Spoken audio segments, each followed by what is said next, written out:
To say that he know Harlem Miss Bob, and we know Harlem that Kua.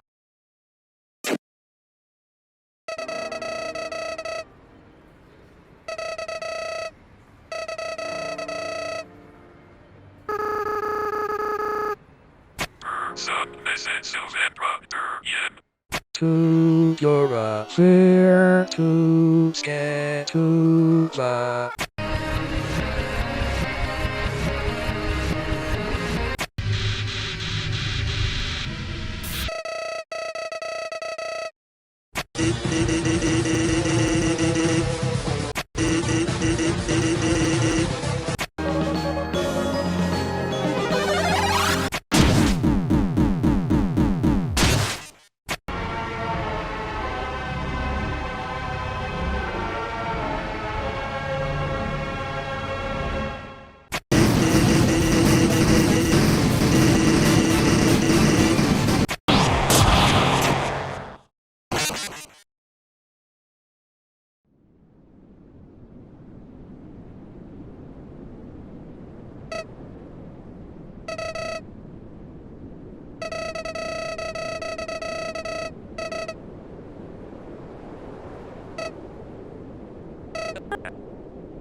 Coucou les loulous, ici Captain Hype, et bienvenue dans une vidéo que je ne pensais absolument pas faire. Quand j'ai sorti ma première vidéo sur le chapitre 2 de Deltarune, j'avais dit que je ne comptais pas en faire une deuxième. Et c'était vrai, sa longueur devrait traduire le fait que j'avais pas grand chose de plus à dire. Cependant, depuis lors, j'ai observé de près beaucoup d'autres théoriciens explorer d'abord par hasard, puis de façon bien plus consciente, une autre piste un peu laissée de côté jusqu'à présent. Probablement parce qu'on la pensait pas vraiment viable avec seulement 2 chapitres du jeu de sortie. Et puis sinon simplement parce qu'il fallait y penser, et en tirer des conclusions très intéressantes. Et alors que les chapitres 3 et 4 approchent maintenant à grande vitesse, je vous propose de faire un dernier point et des dernières prédictions sur ce que les 2 premiers chapitres, analysés à leur maximum, nous disent sur ce qu'il se passe dans ce maudit jeu, et même sur son prédécesseur et sur un certain personnage mystérieux qu'il partage, j'en dis pas plus. Je pourrais vous renvoyer vers plein de monde qui ont entamé de me donner l'idée de faire une vidéo comme celle-ci, et je reviendrai à leur travail au fur et à mesure que je tenterai d'enrichir le propos de cette vidéo. Par exemple, la Device Theory de Molly Stars, qui mériterait presque autant que je m'y consacre que ce qui sera le centre du sujet aujourd'hui. Elle dure 10 heures, si vous voulez aller la voir, ou encore tout le travail d'Alfred Chaos, qui est une mine d'or d'éléments obscurs de Deltarune et de leurs potentielles conséquences, et qui, pour le coup si vous allez voir, va vous permettre d'étendre le sujet de tout ce dont je vais parler ici. Mais c'est un certain poste qui a fini de me décider et m'a totalement conquis, à un niveau que je comparerai en pas mal de points à ce qu'a été la découverte de l'analyse de No Chocolate sur l'EA Narakara dans Undertale, qui m'avait encouragé à faire cette vidéo, dont on va parler un peu plus loin, dans la foulée, pour ceux qui s'en souviennent encore. Et ce poste dont je parle, c'est le Google Doc de 300 putain de pages de Wandy Doodle sur l'Oblivion Theory, sorti en octobre de l'année dernière et qui s'est remis à beaucoup circuler fin décembre, et c'est là que moi je l'ai découvert. Notez que la vidéo que vous allez regarder sera en bonne partie une adaptation de ce document, à laquelle j'ajouterai mes observations et des éléments d'autres théoriciens pour la compléter. Mais soyons francs, je ne pourrai jamais être aussi exhaustif dans ma présentation de cette théorie que ça, et si vous voulez creuser plus le sujet, je vous encourage très fortement à aller la lire à la source. Dans ce cadre, je vous rassure, si vous voulez vous attaquer à ce mastodonte, sachez premièrement que Wandy en a depuis ressorti une version un peu écourtée, mais que je trouve moins complète et intuitive honnêtement, et sinon que le camarade Enzoul en a fait une traduction complète en français, donc vous trouverez tous les liens en description. Et tant qu'on est sur les copains et de façon bien plus importante pour la vidéo elle-même, je l'ai entièrement coécrite avec Lune, anciennement Nalax. Vous savez, la personne que j'ai dit que ce serait bien de faire une vidéo avec, il y a 6 ans, genre. Peut-être qu'une vidéo avec lui serait sympa un jour. Ça y est, nous y est. Quoi? Nous y est. Elle était motivée de fou, et c'est un peu la première fois que je coécris un script comme ça à 100%, donc un grand merci à elle. J'ajoute que ce soit pour Enzoul comme pour Lune, vous pourrez trouver dans la description leurs chaînes respectives où ils ont tous deux sorti des vidéos sur Deltarune très récemment, et qui viennent quelque peu étoffer cette vidéo, si vous en voulez plus après l'avoir vue. Mais bref, encore une fois, tout le crédit va à Wandy Doodle pour ce qui va suivre, merci énormément pour tout le travail qu'il a pu fournir. Voilà, désolé pour la longueur de cette intro, on va pouvoir y aller.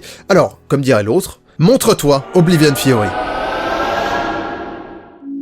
L'Oblivion Fiori, terme un peu difficile à retranscrire mais qu'on pourrait ici traduire comme théorie de l'oubli, aussi nommé Pile of Snow Theory par son auteur, c'est-à-dire théorie du tas de neige pour des raisons auxquelles je reviendrai, nom auquel je préfère personnellement celui d'Actor Theory, pour des raisons auxquelles je reviendrai aussi, est une théorie donc, sans blague, qui vise à expliquer les personnages majeurs de Deltarune, à savoir Chris, le Knight, l'Ange, Gaster, et le joueur, à travers une analyse métanarrative de l'œuvre de Toby Fox. Ce que tout le charabia qui vient de sortir de ma bouche veut dire, c'est que cette théorie va tenter de comprendre là où Toby veut aller dans l'intrigue de Deltarune, en analysant la totalité de son travail par une approche métanarrative. Ce dont il parle et la façon dont il en parle. Le tout pour réappliquer tout ça à Deltarune, et voir où ça nous mène. Et donc pour ça, on doit commencer par aller analyser une partie de l'autre œuvre majeure de Toby, et celle qui a le plus de lien avec Deltarune, et ainsi, on se replonge dans Undertale.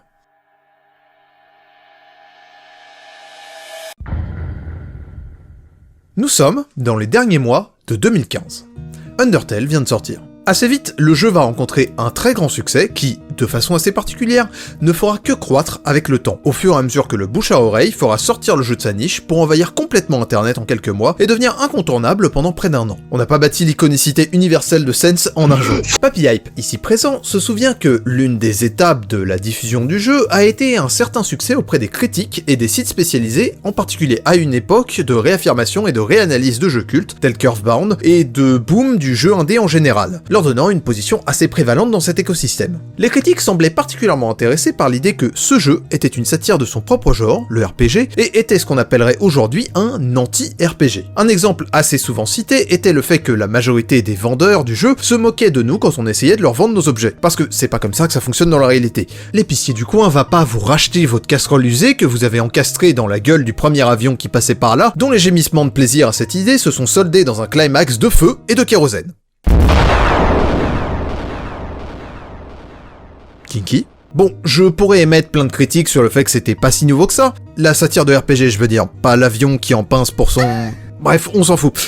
C'était nouveau pour la plupart des gens qui y jouaient, et c'est tout ce qui importe. Et puis oui, c'est vrai quoi, tous ces journalistes à l'époque pouvaient pas vraiment le citer pour éviter les spoils, personnellement je m'en contrefous allègrement, mais la meilleure fin est bloquée derrière le fait de ne tuer aucun monstre, et de devenir ami avec eux. Dans un RPG donc. C'est un des éléments que Toby emprunte à ses inspirations comme Earthbound ou Off, mais surtout dans ce cadre à Moon Remix RPG Adventure, ou simplement Moon, l'un des premiers anti-RPG puisqu'il est sorti en 97, uniquement au Japon, mais maintenant il est dispo sur Switch indirectement grâce à Toby qui a encouragé l'un de ses créateurs à le localiser. Moon retourne les codes de son genre d'une façon extrêmement similaire. On y joue à un RPG tout ce qu'il a de plus classique, avant d'être aspiré dans celui-ci et de revoir nos actions sous un autre angle. Le joueur ainsi séparé de son héros de RPG le voit tuer des monstres innocents pour gagner en puissance, looter les maisons et mettre le monde sans dessus-dessous, là où lui peut choisir d'aider les habitants de ce monde et de rendre leurs âmes aux monstres pour gagner en LV, qui veut dire love.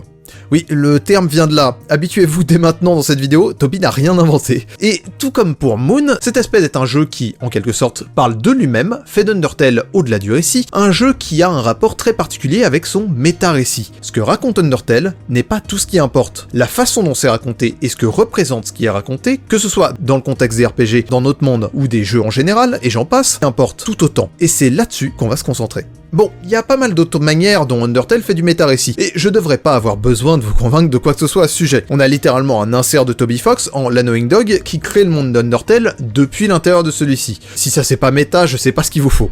Mais alors, sautons cette étape et allons directement tester les limites de tout ça. J'en viens donc à une question pour vous, derrière vos écrans, oui toi. Est-ce qu'Undertale brise le 4e mur? Ou plus particulièrement, prenons un cas pratique, est-ce que Sense brise le 4e mur? Et là on touche à un cas un peu plus complexe. Parce que l'expression de briser le 4e mur a souvent été utilisée pour désigner UT, par les fameux critiques de l'époque justement. Et Sense est, dans l'imaginaire collectif, l'incarnation de cet aspect du jeu. Donc vous auriez probablement tendance à me répondre que oui. Mais est-ce que c'est vraiment le cas? Parce que oui, il fait des trucs genre se téléporter, regarder la caméra quand il fait une blague, savoir notre LV, être au courant de ce qu'est la sauvegarde, être capable de savoir combien de fois on a essayé de le combattre soi-disant à l'expression de notre visage, refuser de finir son tour et donc le rendre infini, et si on ajoute Deltarune à l'équation, il y fait même des commentaires tacites sur le temps que prennent les chapitres à sortir. Et notez que tout ça dit quelque chose métanarrativement, parce qu'à travers Sense, je ne le nie pas, dans ses dialogues de combat en particulier, Toby parle en effet de nous, des RPG, du monde réel, etc. Mais notez que quelle que soit votre réponse à la question de s'il brise le 4ème mur, ça ne change pas ce fait. La question n'est donc pas là. La question c'est, est-ce que Sense en a une forme de conscience? Est-ce qu'il brise une quelconque règle de son univers à lui, de son point de vue? Parce que si c'est pas le cas, non, il ne brise pas le 4ème mur. C'est juste le 4ème mur d'Undertale qui est très chelou. Et à travers ma réponse à cette question, je veux immédiatement rectifier une incompréhension populaire que même moi j'ai eue concernant Sense. La blague générale avec Sense, l'essence de son personnage et de son humour, c'est qu'il semble briser le 4ème mur, mais ne le fait jamais. Réfléchissez-y, à chaque fois que Sense dit ou fait quelque chose qui semble toucher à l'extérieur de son monde, à de l'extradiégétique, il y a une explication logique pour lui intradiégétiquement. Si Sense est capable de savoir le nombre de fois où vous l'avez combattu, il l'est parce qu'il le voit sur le visage pourtant inerte de votre avatar. C'est pas une incohérence, n'en déplaise au hype de la trilogie Gaster, c'est un décalage humoristique, et un peu ironiquement déplaisant ici vu le contexte. Et tout ce que je dis là, sur le fait que l'extradiégétique a toujours une explication intradiégétique, vaut en vérité pour la totalité du jeu par extension. Oui, le jeu brise les règles du médium dont il fait partie et donc apporte un commentaire dessus, mais tous ces éléments font a contrario partie de l'univers d'Undertale, et en définissent les règles. La sauvegarde existe dans le monde d'Undertale, est connue de certains personnages et a été possédée par l'un d'entre eux. Elle est un système de jeu comme un autre qui a des conséquences dans l'univers. Le grind et les levels sont illustrés directement par des notions connues des personnages comme le level of violence ou les execution points. Les personnages peuvent interagir avec l'interface de combat et en connaissent les mécaniques, comme Asgore qui détruit le bouton merci en début de combat, ou Gerson qui reste dans son magasin en génocide, parce qu'il sait qu'un combat ne peut pas être initié dans cet espace. Et j'en passe, et des meilleurs. C'est ça qui définit le méta-récit d'Undertale. Il fait partie des règles de l'univers. Il est intriqué dedans. Et en ce sens, Undertale intègre les codes du RPG et leurs brisures dans son propre univers. Cet état est intéressant en lui-même parce qu'une chose dans la métanarration devrait aller à l'encontre de ça, à savoir vous, le joueur, qui devrait par définition être totalement extérieur au jeu, mais avec qui les personnages semblent pourtant parfois directement interagir. Alors, quid de cette carabistouille? Pour mieux nous comprendre, il va nous falloir faire un petit détour et comprendre un personnage bien trop laissé de côté à mon goût alors qu'il est probablement le personnage le plus important de tout Undertale, son antagoniste principal, notre meilleur ami, j'ai nommé... Et pourquoi me direz-vous? C'est bien simple, parce que Flowey est assez littéralement, lui aussi, un joueur d'Undertale. Et oui, je me permets d'utiliser des musiques d'Undertale Yellow, donc un fan préquel du thé.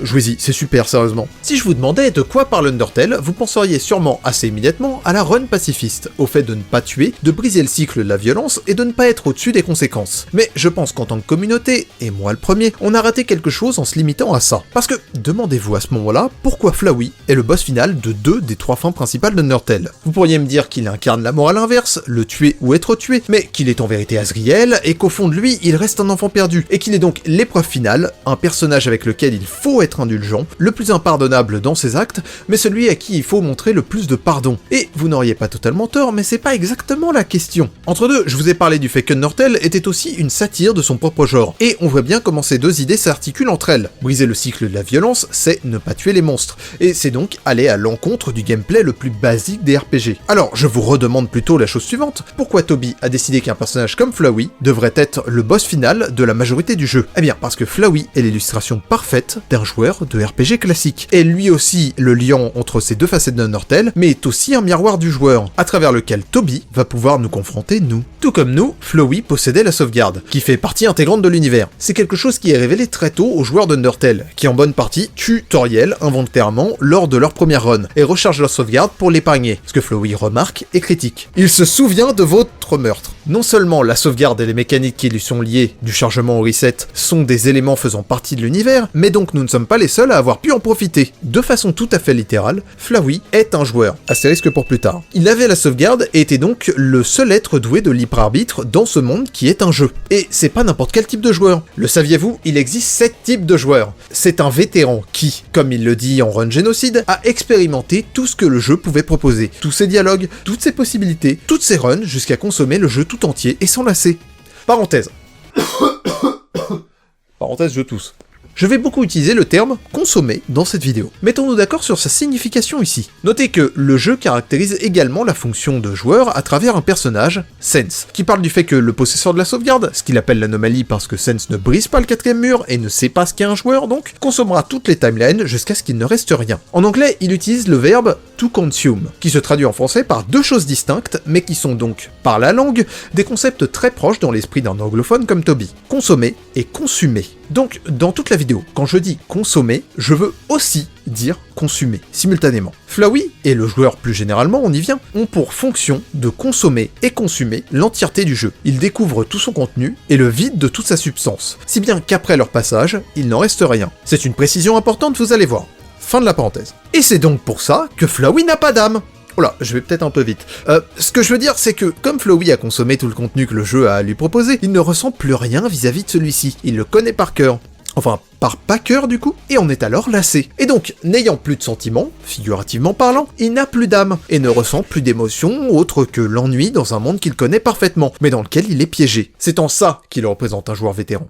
Et alors, si Flowey est un joueur, qu'est-ce qu'un joueur cherche à obtenir par-dessus tout? Plus de contenu à consommer, voire même un contenu au potentiel infini qui pourrait être consommé sans fin. Et c'est là que nous entrons en jeu. Tout comme Flowey, nous sommes un joueur, nous possédons la sauvegarde, nous pouvons reset, nous avons le choix. En ce sens, nous ne sommes pas comme les autres personnages au dialogue scripté, nous sommes conscients. Conscients que le monde n'est qu'un jeu, qu'il peut être manipulé, qu'il a des limites finies. C'est ça qui intéresse Flowey, un autre joueur. Et c'est pas quelque chose qui est évident dans un premier temps, même pour lui. Assez naturellement, nos premières runs seront des runs neutres, finissant avec la mort d'Asgore et la récupération des âmes humaines par Flowey. Mais dès la seconde run neutre, il ne cherche déjà plus à nous éliminer ou à reprendre le contrôle sur ce monde de façon directe. Ne nous réaffrontons pas à travers la forme de Photoshop Flowey, parce que oui, si vous saviez pas, à la deuxième run neutre, Flowey ne prend pas la forme de Photoshop Flowey, et cherchant plutôt à nous guider vers la fin trop pacifiste via ses dialogues de fin de run, bien que précisant encore que nous ne l'intéressons pas et que seule une certaine personne, une personne comme lui, était capable de l'intéresser. C'est là un point important de sa caractérisation. Ce n'est pas un antagoniste qui cherche juste à nous dominer, il est le seul à nous guider vers la bonne fin, parce qu'à travers nous, il souhaite explorer toutes les possibilités de ce monde que nous offrons, afin de peut-être réussir à ressentir quelque chose à nouveau, ou au contraire, nous voir devenir lentement comme lui. Et en atteignant cette meilleure fin, Flowey obtient plus de pouvoir qu'il n'en a jamais eu, et est capable de reprendre sa forme originelle, celle d'Asriel, et par le même biais, c'est ses émotions qu'il récupère aussi temporairement. Et c'est là que se dévoile un nouvel objectif, nous garder avec lui pour toujours. Premièrement parce qu'en tant qu'être conscient, nous sommes une source de contenu infini. Il souhaite prendre le contrôle sur nous et provoquer un reset pour nous voir refaire tout ça, encore et encore. Un peu comme vous quand, après avoir fini Undertale, iriez voir des let's play pour voir la réaction des autres joueurs. Et deuxièmement parce qu'on lui rappelle maintenant cette fameuse personne qui lui importait par le passé, qui lui ressemblait et qu'il ne veut pas perdre à nouveau,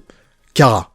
Je reprends maintenant mon astérisque concernant ce concept de joueur. Il me faut préciser ça. Évidemment, Flowey n'est pas un joueur comme vous et moi sommes des joueurs d'Undertale. Il n'est pas quelque part dans la réalité, devant son PC ou sa console, en train de jouer à ce jeu et ne sait pas que c'est littéralement un jeu en soi. Mais par contre, il le voit comme quelque chose de similaire. Tout ce dont je parle là, c'est en vérité une réadaptation et une correction de ce que je tentais d'expliquer dans la dernière vidéo de ma série sur Undertale qui parlait de tous ces concepts, somme toute maladroitement. Notre statut à nous, joueurs d'Undertale, est très spécifique et unique. Et pour cause, le monde Undertale étant construit avec comme règle fondamentale les règles d'un RPG, le joueur y est central. Exemple qui devrait clarifier ce que je veux dire par là, dans le corps, Alphys nous guide en nous disant d'aller à droite ou à gauche, de notre point de vue de joueur, pas la droite ou la gauche de notre avatar, la nôtre. Ce que ça sous-entend un petit peu, c'est que tout le monde voit Undertale à travers nos yeux. Vous pouvez aussi le ressentir par exemple dans l'interface de combat. Les monstres que vous affrontez n'ont pas une interface pour eux avec des menus où ils vous voient leur faire face. Ils n'ont pas des patterns d'attaque à éviter, pas d'options de fuite, et j'en passe. Ils n'ont que votre interface à vous, et parfois ils peuvent même interagir avec. Notre point de vue est le seul point de vue qui existe. Le monde est fait pour nous.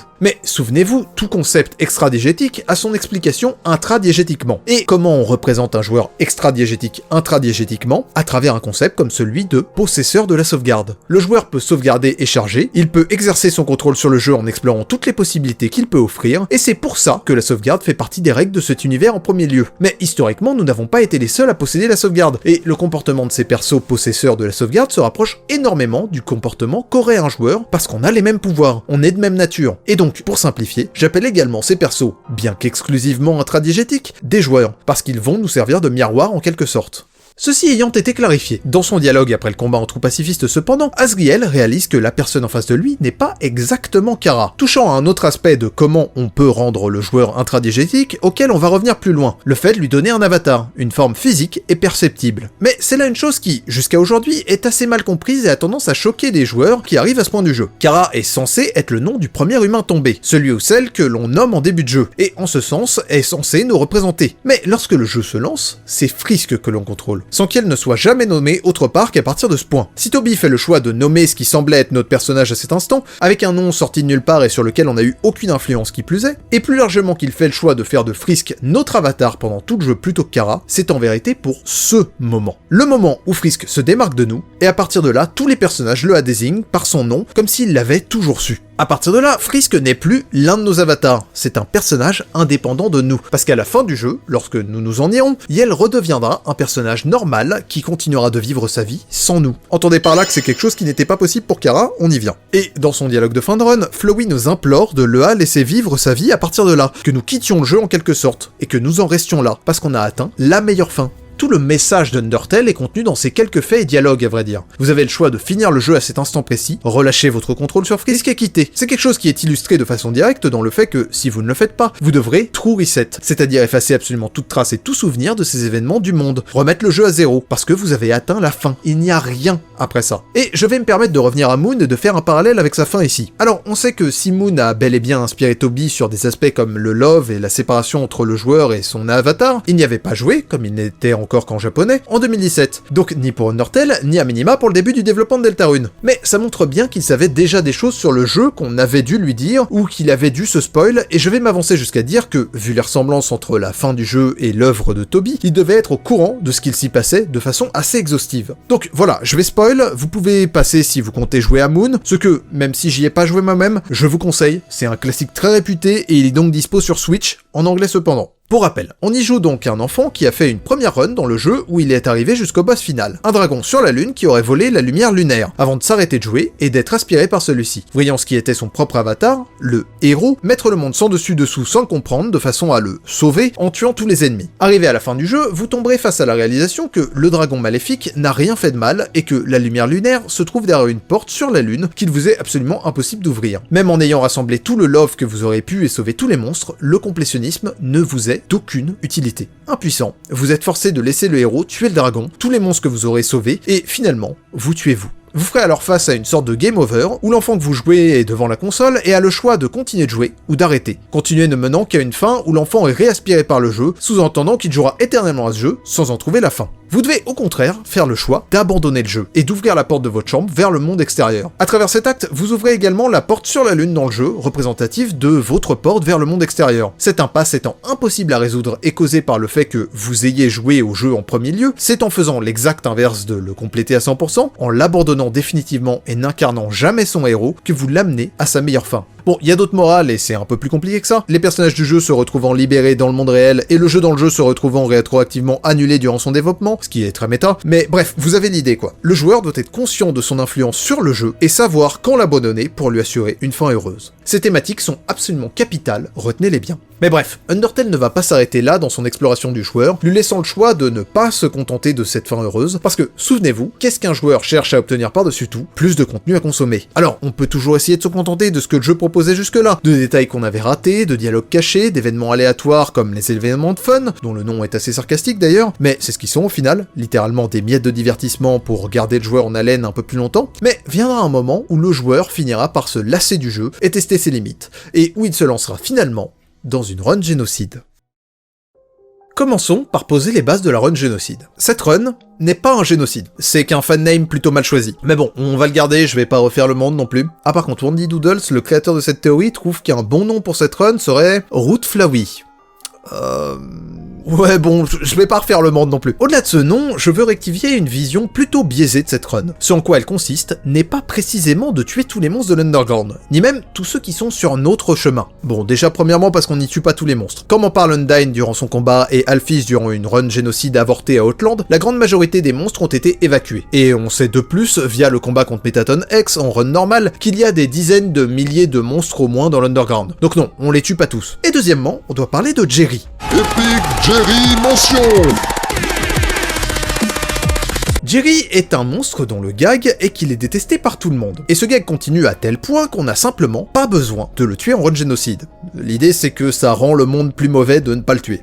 En revanche, et notez la différence, une run trop pacifiste ne peut pas avoir lieu si vous tuez Jerry. Dans cette run, il faut l'épargner. Ce que ça montre, c'est que l'objet de la run trop pacifiste est bien d'épargner tous les monstres. Mais en génocide, vous pouvez ne pas tuer Jerry, parce que le but central de cette run n'est encore une fois pas de tuer tous les monstres. Comprenez bien la légère nuance. Qui plus est, la thématique autour du fait de vouloir décimer tous les monstres est certes abordée contre Undyne, qui est en quelque sorte la boss finale de ce génocide, le seul monstre capable de l'arrêter, portant en elle l'espoir et la détermination de l'Underground, et même du monde entier. Mais elle ne l'est plus tant que ça à partir de là. Enfin, il y a Metaton Neo qui essaie aussi, mais ça prend pas deux fois, désolé. Et c'est clairement pas central face à Sense, le boss final de la run, ni dans le dialogue avec Kara qui la conclut, et la caractérise ainsi. Mais n'allons pas trop vite en besogne. Retenez simplement que la morale de la run génocide n'est pas que tuer c'est mal.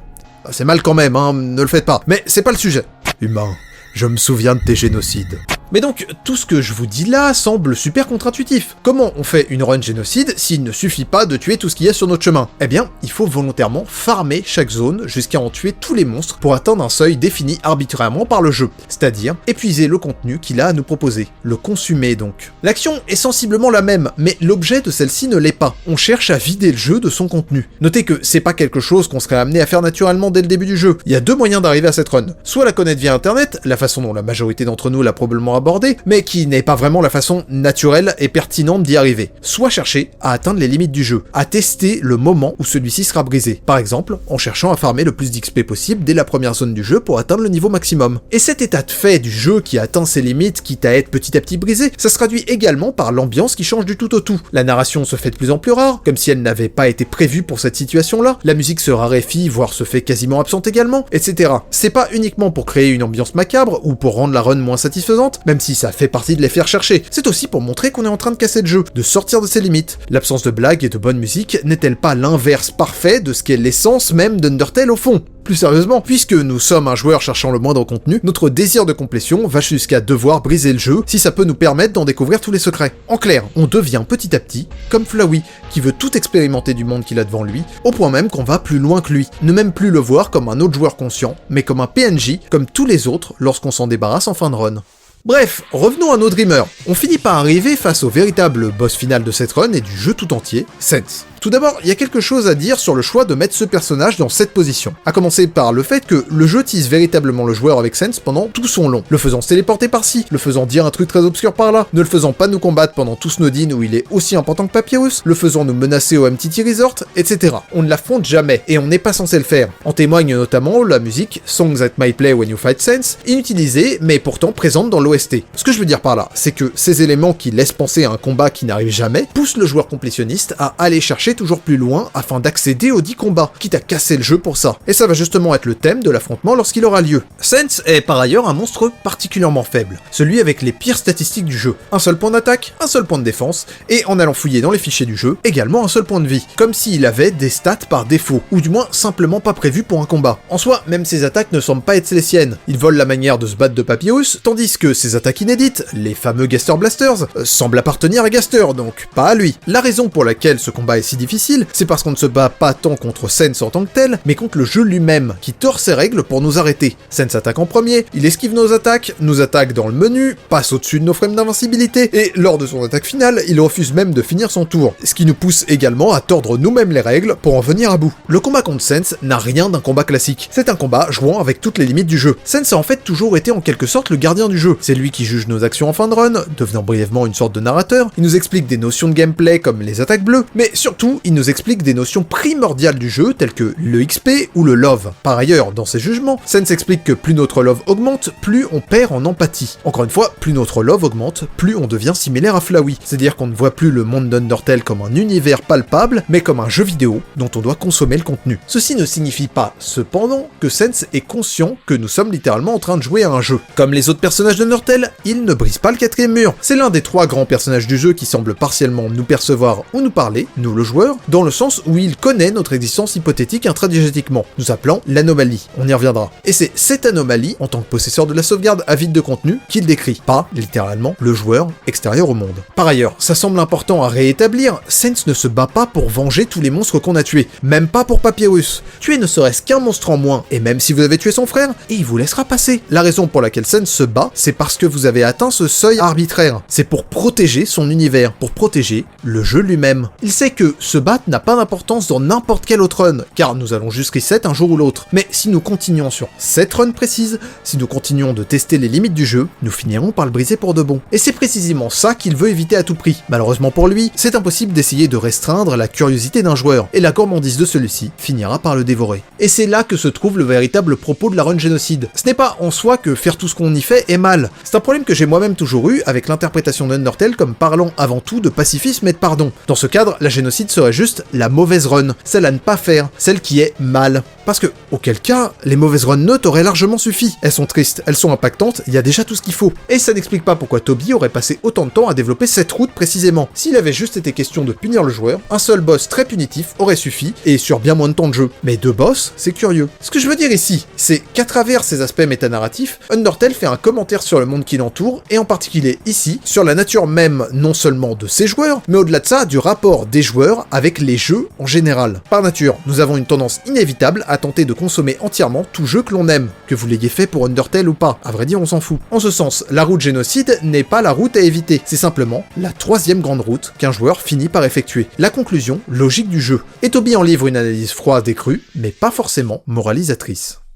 Maintenant qu'on a mis au clair le cas Sense, qui est un personnage plutôt mal compris en général, passons maintenant à la fin de la run génocide et traitons d'un personnage encore moins compris, Kara. Mais salut, c'est moi. Ça va être l'occasion pour moi de remettre un certain nombre de choses à plat, et notamment concernant ce qui a longtemps été mon interprétation du personnage, à savoir celle du ou de la Nara Kara, explorée dans la vidéo dont je parlais en intro. Parce que oui, mon point de vue a quelque peu changé, ou c'est précisé du moins. Alors, dans le cadre de tout ce que j'explique là, qu'est-ce qu'est Kara exactement? Eh bien, c'est la deuxième partie de l'équation de comment on fait pour parler du joueur sans briser le 4e mur, on lui donne une forme tangible, quelque chose que les personnages du jeu, Flowey en particulier, voient à notre place et prennent pour nous. Dit en d'autres termes, Kara est notre avatar dans ce RPG qu'est Undertale. Kara, quand Kiel dit dans ses dialogues avoir été ressuscité, ou encore Kiel est le démon qui vient quand on appelle son nom, parle plus précisément du moment où on le nomme en début de jeu, comme on le ferait dans n'importe quel RPG. Et comme dans n'importe quel RPG, on est encouragé par cette action à nommer notre personnage d'après nous. Cet avatar, c'est nous. Et pourtant, ce personnage a bel et bien un vrai nom, qui, contrairement à Frisk, n'apparaît pas de façon obligatoire dans l'histoire du jeu. Kara, confirmé par la version japonaise comme voulant dire caractère, donc personnage. Alors pourquoi? Probablement parce que ça décrit littéralement son rôle, le personnage, notre personnage. C'est une distinction qu'on retrouve aussi dans les sprites du jeu, où ceux de Kara sont nommés True Kara, là où ceux de Frisk sont nommés Main Kara. En ce sens, la distinction est rendue claire. Frisk est le protagoniste du jeu, le personnage principal, là où Kara est notre véritable avatar, notre vrai personnage. En allant plus loin, on verrait donc en fait le jeu à travers ses yeux. On aurait directement et littéralement son point de vue. Dans le sens premier du terme, c'est notre 4e mur, le mur transparent au travers duquel on observe le monde. Et en allant encore plus loin, on pourrait même imaginer donc que son apparition en fin génocide soit une sorte de dézoom, nous permettant enfin de le avoir dans ce qui est pour le coup le seul moment dans l'entièreté du jeu où un personnage brise véritablement le 4e mur en nous parlant directement, bien qu'en ne précisant jamais notre nature. Si le rôle de possesseur de la sauvegarde et notre avatar intradiégétique trompe tout le monde sur notre identité, la seule personne que ça ne trompe pas, c'est notre avatar possesseur de la sauvegarde, logique, qui dans cette scène se retourne vers nous et nous parle donc en face à face. Si l'on revient au début de son monologue maintenant, comme elle le dit, en tant que notre avatar, les statistiques de Kara et sa détermination sont littéralement les nôtres. Ça semble logique. Ce qui est un peu plus controversé, c'est que l'âme humaine que l'on contrôle durant tout le jeu, une âme que Kara décrit comme étant la sienne et non celle de Frisk, on témoigne également la présence de son nom auprès des stats et des niveaux, dans le menu de combat et j'en passe, eh bien, cette âme, c'est avant tout la nôtre, l'âme du joueur. Bon, et donc là, je dois répondre à ce que vous criez devant votre écran depuis tout à l'heure concernant le fait que c'est Frisk qu'on joue pendant tout le jeu, pas notre supposé avatar Kara. Mais je pense que c'est rendu assez clair honnêtement dans ce qu'elle dit. Nous sommes un joueur qui joue à Undertale, s'incarnant en Kara, qui est notre avatar, et qu'on a réveillé d'entre les morts pour qu'elle soit l'âme de Frisk, le A8ème tombé, qui se laisse contrôler le temps du jeu avant de regagner son individualité en trou pacifiste. Tous les trois, nous formons un corps qui contient une âme à travers laquelle s'incarne un joueur. Et c'est tout. J'ai aucune idée de comment c'est arrivé, et je vais pas m'exprimer dessus ici, si finalement l'âme de Kara a survécu à la mort d'Asriel et si Kara a été enterrée avec l'âme partorielle sous ce parterre de fleurs, comme semble penser Flowey en génocide, ou bien si c'est en fait réellement l'âme de Frisk, c'est juste qu'elle nous la prête, ou même si Frisk n'a jamais eu d'âme et celle-ci vient d'ailleurs, là n'est pas la question. Peu importe comment il est possible que Kara ait encore une âme et qu'elle soit dans Frisk, le fait est que, comme vous pouvez le lire blanc sur noir, c'est le cas. Et ce dont vous devez vous souvenir pour la suite, c'est que, comme on contrôle Kara, c'est avant tout notre âme à nous, le joueur est lié à une âme.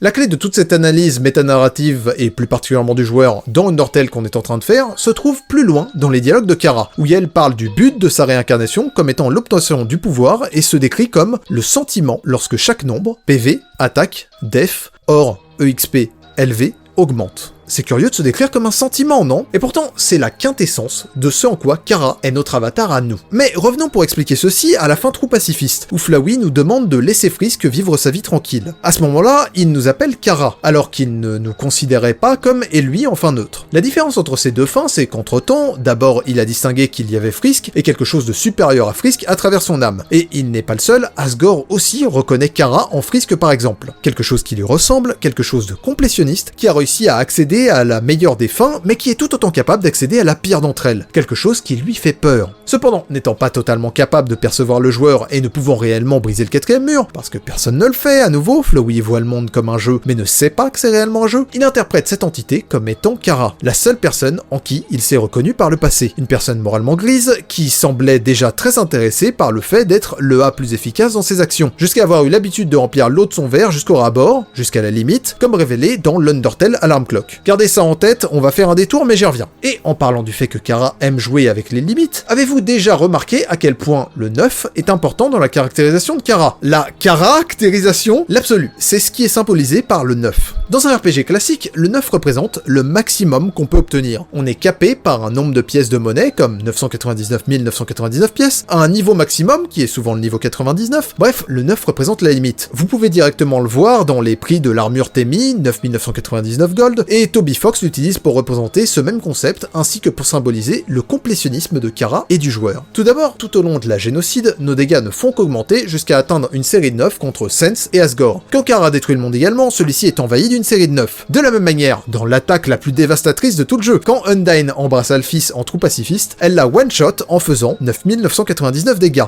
Bon, oui, c'est une blague, mais je rigole pas, c'est une réutilisation du même symbolisme, quoi. Quand on a vaincu Sense, c'est-à-dire qu'on a fini le jeu, ouvrir le menu nous fera découvrir que nos statistiques, et même notre nombre d'XP, est rempli de 9. Et pour cause, le Real Knife et The Locket, qu'on obtient à la fin du jeu en génocide, donnent chacun 99 de stats. Pareil sur la carte de tarot représentant Kara, des 9 partout. De la même manière, et d'une façon bien plus explicite et volontaire, si on y réfléchit bien, et c'est un argument qui m'a littéralement mis sur le cul quand je l'ai compris. Vous n'êtes pas sans savoir que l'OST officielle de Undertale sur Steam comporte 101 musiques. La 99 est Power of Neo, la 100 est Megalovania, et la 101 est Good Night. Une musique inutilisée dans le jeu final, mais qui l'était dans la démo du jeu, où elle s'appelait End, représentant donc la fin du jeu. Eh bien, notez que c'est pas exactement la numérotation trouvable dans les fichiers de cette même OST d'Undertale. Après Power of Neo en 99, Megalovania, longtemps argumenté comme étant réellement le thème nous représentant nous et Kara, ce qui me semble totalement admis dans ce cadre, est numéroté comme étant le 999. Et Good Night est numéroté 9999. C'est un acte totalement délibéré, et l'idée que Toby se soit cassé la tête pendant des heures pour pouvoir placer Megalovania en 100e musique, au point d'ajouter des trucs genre Long Elevator dans l'OST, me fume.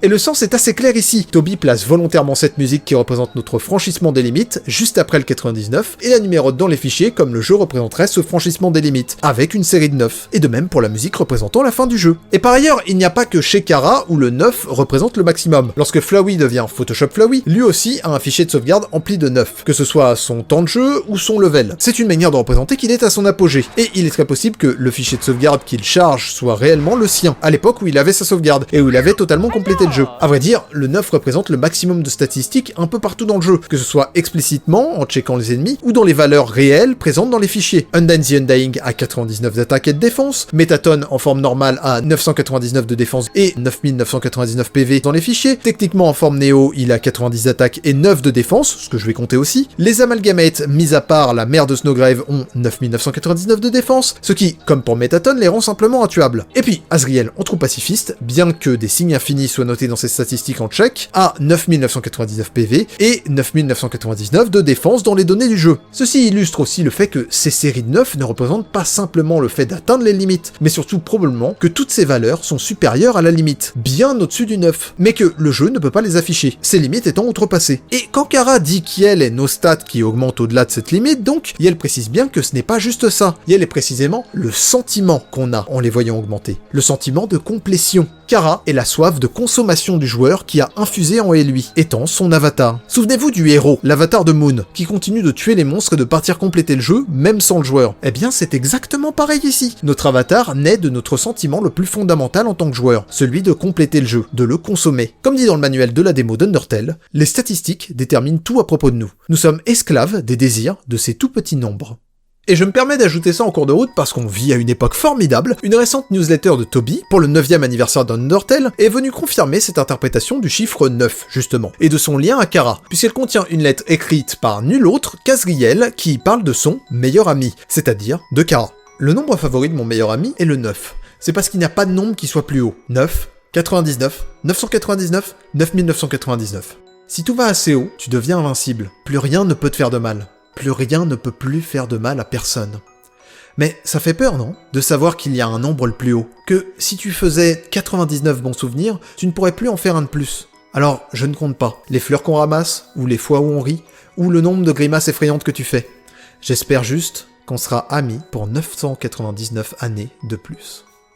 Qui a coupé un oignon ici? Bon, non seulement ça valide totalement cette vision de Kara, mais ça va me permettre de partir sur une tangente et de faire un point sur mon interprétation assez définitive de ce perso. Alors, je vous rassure, je ne remets pas en question personnellement l'idée que Kara soit l'EA narratrice d'Undertale, même si certains le font, et que je ne pense honnêtement pas que ce soit aussi essentiel à la compréhension du personnage que ça a pu l'être par le passé. Pour remettre dans le contexte, avant la popularisation de cette théorie, la tendance était massivement à rendre Kara responsable d'absolument tout ce qui a lieu en run génocide et de minimiser un maximum le rôle du joueur. Et évidemment, il n'est pas question de revenir à ça, c'est complètement à côté de la plaque. La théorie elle-même argumentait que Kara était l'EA narratrice de toutes les runs, se montrant sous un meilleur jour à travers notamment un grand humour pendant l'immense majorité du jeu, et argumentait donc un ou une Kara que je dirais naïf ou naïve, c'est-à-dire littéralement un enfant perdu, qui, si elle avait un point de vue dont le tuer ou être tué de Flowey est dérivé, et on ressent bien l'origine de cette philosophie dans des phrases comme « si tout va assez haut, tu deviens invincible, plus rien ne peut te faire de mal », avait vu son plan pour détruire la barrière échouer et était ouvert ou ouverte à la philosophie que le joueur lui apporterait selon la run qu'il choisirait. Et c'est bien sur ce dernier point que je veux revenir maintenant, parce que je crois qu'on a raté certains éléments à l'époque qui me semblent plutôt aller dans le sens que nous ne sommes, par nos actions, pas responsables de la corruption de Kara et qu'elle prédate le jeu, mais que, simultanément, nous restons entièrement responsables de nos actes dans le présent et que ce serait assez mal placé, voire même un total contre son camp, de notre part de juger Kara pour ça. Parce qu'outre les origines de ce pourquoi Yel est allé dans l'Underground en premier lieu, dont on discutait déjà à l'époque et qui, vu sa crainte folle de souffrir à nouveau dans la lettre d'Azriel, ce qui sous-entend qu'Yel a déjà souffert, associé au fait que ce dernier dise que Kara n'est pas venue pour des raisons heureuses et qu'elle se soit littéralement jetée dans un trou en haut d'une montagne dont personne ne revient jamais, ne se profile pas vraiment bien. Je vous fais pas un dessin. Je crois qu'on n'a pas assez exploré l'idée que, tout comme nous ou Flowey, Kara était aussi un joueur ou une joueuse, et que sa personnalité moralement grise et avide de contenu et de statistiques lui vient de là. Alors, à vrai dire, je joue déjà avec l'idée que Kara avait la sauvegarde depuis des années. On parlait déjà grandement à l'époque de la trilogie de Gaster, et un peu avant des numéros des fichiers de sauvegarde, qui menaient à la conclusion que si Frisk avait le file 9, et Flowey le file 8, les âmes des humains précédents avaient aussi la sauvegarde, c'est certainement via eux qu'Asgore semble trouver normal qu'on lui dise qu'on est déjà mort X fois contre lui, et c'est donc que la sauvegarde existe, et que Photoshop Flowey s'en servait explicitement dans son combat, les files 2 à 7, laissant donc les files 0 et 1 libres et étrangement en notre possession. Ce qui, de façon conservatrice, voulait au moins dire que l'un des deux était le fichier de Kara, sans forcément penser que l'autre est celui de Gaster, là n'est pas la question pour aujourd'hui. La différence c'est que maintenant, on a tous les éléments pour dire que c'est très probablement valide depuis le début, parce que tous ces éléments vont donc dans la même direction. Kara se comportait déjà comme un joueur ou une joueuse de son vivant. Premièrement, rien que dans la lettre d'Asriel qu'on vient de lire, c'est donc Asriel qui décrit Kara à l'époque où ils étaient en vie. Et vous pouvez voir que Kara était déjà obsédée par les stats, le chiffre 9, donc la limite, etc. Un comportement de joueur. Deuxièmement, et dans la même veine, on a donc l'argumentation de l'alarme clock, mentionnée très brièvement plus tôt. On y apprend que Toriel a eu de grosses phases dépressives quand elle était seule dans les ruines, et qu'elle se laissait pas mal aller sans boire ou manger. Une fois, dans un état somnolent, elle a même été capable de reconnaître Asriel en Flawey, mais ne s'en souvient pas. Ce dernier l'a alors portée jusqu'à son lit et lui a rempli un verre d'eau à ras de bord, et est parti avant qu'elle ne se réveille. Ce qui rend Toriel encore perplexe aujourd'hui, puisqu'elle explique qu'elle a connu quelqu'un qui remplissait toujours son verre jusqu'à la limite, même lorsqu'elle n'avait pas très soif, parce que c'était la façon la plus efficiente de faire les choses d'après lui. Si bien qu'Asriel a fini par l'imiter. Elle parle donc de Kara, qui, déjà de son vivant, agissait comme un joueur cherchant à agir le plus efficacement possible, comme si elle était à sa 100e run et tentait d'aller au plus vite à la suite, et jouant déjà avec les limites. Et pour finir, dernier argument, dans le jeu lui-même maintenant, souvenez-vous que, simultanément, Flawey a adopté ce qu'il considère avoir été la philosophie de Kara, le tuer ou être tué, la mentalité d'un joueur de RPG classique, et dit en neutre qu'elle était la seule personne qui lui ressemblait et qui pourrait l'intéresser. Mais simultanément, quand nous agissons plus longuement comme un joueur par la suite, Flawey se met à nous considérer comme Kara, que ce soit en trou pacifiste ou en génocide. Et tout est là honnêtement. Si Flawey se compare à Kara mais finit par voir Kara en nous, c'est parce qu'on a tous les trois un point commun. Nous sommes des joueurs qui expérimentent tout ce que le jeu a à offrir avant de s'en lasser. Je vais pas le faire là, mais honnêtement, allez relire le monologue de Flawey dans New Home en génocide, et essayez de vous ôter l'idée de la tête qu'il pense parler à quelqu'un qui a eu la sauvegarde avant lui. Ça crève tellement les yeux que je comprends pas pourquoi c'est pas universellement accepté. Ça correspond aussi assez bien à l'idée que Kara serait le narratrice. Si elle est si enjouée à l'idée de nous présenter tout le jeu, c'est parce qu'elle découvre son monde à cette époque en même temps que nous. C'est du nouveau contenu pour elle lui aussi. Et c'est ça la vraie moralité de Kara. C'est exactement la même que la nôtre. En son temps, Kara a certainement fait des centaines de runs, persuadée d'être l'ange comme tous les monstres semblaient le penser à l'époque, avant d'arriver à la conclusion qu'elle avait tout essayé pour détruire la barrière, à part simplement abandonner, se tuer et laisser son âme à Asriel. Dans le tas, il est certain que Kara a même fait des runs génocides aussi, mais il n'y a pas de jugement à porter là-dessus. C'est un comportement normal qu'on a aussi nous-mêmes, que ce soit dans Undertale ou si vous avez consommé n'importe quel autre jeu, vous l'avez forcément fait. Ce serait bien hypocrite de notre part de juger ça. Et au final, au fond, c'est pour ça que Kara est notre avatar parfait. Contrairement à Frisk qui peut aller vivre sa propre vie ensuite, c'est parce que la personnalité de Kara est un miroir parfait de la nôtre. Nous voulons, tous deux, consommer le jeu. Et il y a là encore un parallèle entre Kara qui ne peut pas vivre sans nous, et Flawey qui ne peut pas partir à la surface avec les autres monstres en restant Asriel et redevient Flawey. La corruption d'être un joueur est une corruption qui est permanente en quelque sorte. Et on comprend maintenant pourquoi la théorie est surnommée Pies of Snow. C'est une référence au bonhomme de neige trouvable à Snowdin, dont on peut porter un morceau avec nous tout au long de notre périple pour lui faire voir la surface. Si on le perd, on peut en prendre un second, mais pas un troisième. Sans ça, le bonhomme dit qu'il ne resterait rien. Sauf qu'il se trouve que c'est aussi un des items qui soigne le plus, et en tant que joueur complétionniste, en génocide, on est capable de totalement le détruire bout par bout, en prenant de force jusqu'à entièrement le consommer. Ceci servant de microcosme représentant tout le jeu et l'effet qu'a le joueur dessus. Un autre événement représentant la même idée arrive bien plus tôt, dès les premières salles du jeu, dans la salle du bol de Monster Candy. Le joueur peut y prendre 3 bonbons, étant de plus en plus critiqué par le jeu, mais s'il est trop gourmand, et tente d'en prendre un 4e, l'entièreté du bol tombe par terre et tous les bonbons restants sont perdus. À force de vider le bonhomme de neige, le bol et le jeu de leur contenu, on finit par les détruire. Soit dit en passant, tout à fait objectivement, la Monster Candy Theory était un bien meilleur nom que Piles of Snow. C'est bien plus parlant pour tout le monde, et en plus ça fait le rapprochement entre les monstres et des bonbons que l'on consomme donc. Wandy a encore nommé un de ces trucs n'importe comment. Grand est notre roi, mais pourraves sont ses choix de nom.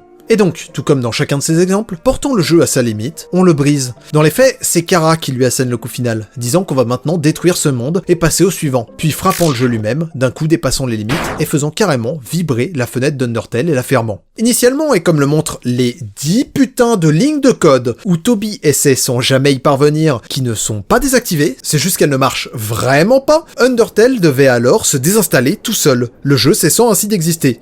Pour la comparaison, c'est comme garder une bombe atomique amorcée en plein milieu du code du jeu, hein. Mais ce qu'il faut bien comprendre, c'est que, symboliquement, Kara n'étant qu'un miroir de nous-mêmes, c'est bel et bien nous qui avons détruit le jeu, en le consommant entièrement. Le jeu est tout simplement fini. Après tout ça, si d'aventure on le relançait, il ne resterait plus rien, juste le vide, un son de vent, et avec assez d'obstination, Kara pour nous accueillir au bout de 10 minutes. Yel ne comprend pas notre besoin de revenir à Undertale, un monde que l'on a entièrement consommé, n'y ayant aucun attachement. Cependant, nous, à cause de notre attachement à ce monde, et c'est peut-être là une différence entre nous, le vrai joueur, et les joueurs intradégétiques, on y reviendra plus tard, sommes incapables d'accepter que le jeu puisse être fini. Parce que, comme le dit très bien Toby Fox à la fin du hard mode, c'est ça la partie difficile. Pas les projectiles, mais accepter que tout est terminé. Kara accepte de ramener le monde à une condition, que vous vous abonniez, qu'on lui délivre notre âme. Ici, comme pour la destruction du monde, c'est avant tout un acte symbolique. La perte de notre âme représente la perte de nos émotions. Factuellement, on recommence le jeu au prix de ne plus rien ressentir devant lui parce qu'on a déjà tout vécu et on ne découvre plus rien. C'est le sentiment qu'on a inévitablement tous eu après la fin du jeu. L'impossibilité de revivre notre première découverte du jeu, le besoin de voir d'autres gens le découvrir pour revivre ce sentiment à travers eux, et j'en passe. On ne revivra plus jamais Undertale une deuxième fois. Et en ce sens, on devient exactement comme Flowey, d'où le surnom de Root Flowey, un joueur vétéran ayant épuisé le jeu, sans âme. Dans ce cadre, la signification derrière la soullesse pacifiste est qu'on est incapable de revivre la meilleure fin à nouveau. Nous ne sommes plus un joueur la découvrant, nous sommes un joueur sans âme, la répliquant machinalement. Et pour cette raison, elle non plus n'arrivera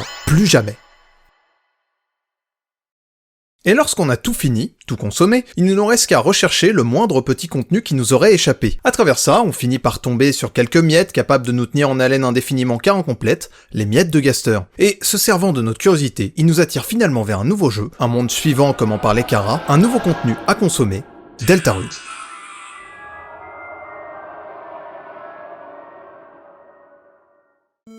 Le monde de Deltarune, et plus particulièrement son Light World, a été créé pour les joueurs vétérans d'Undertale. C'est quelque chose qui a été dit par Toby dès la sortie du premier chapitre, dans sa FAQ, et qu'il a aussi réaffirmé en boucle lors du stream des 6 ans d'Undertale, où il a pu commenter l'entièreté du chapitre 1 de Deltarune. The beginning of this game is all about the first impressions.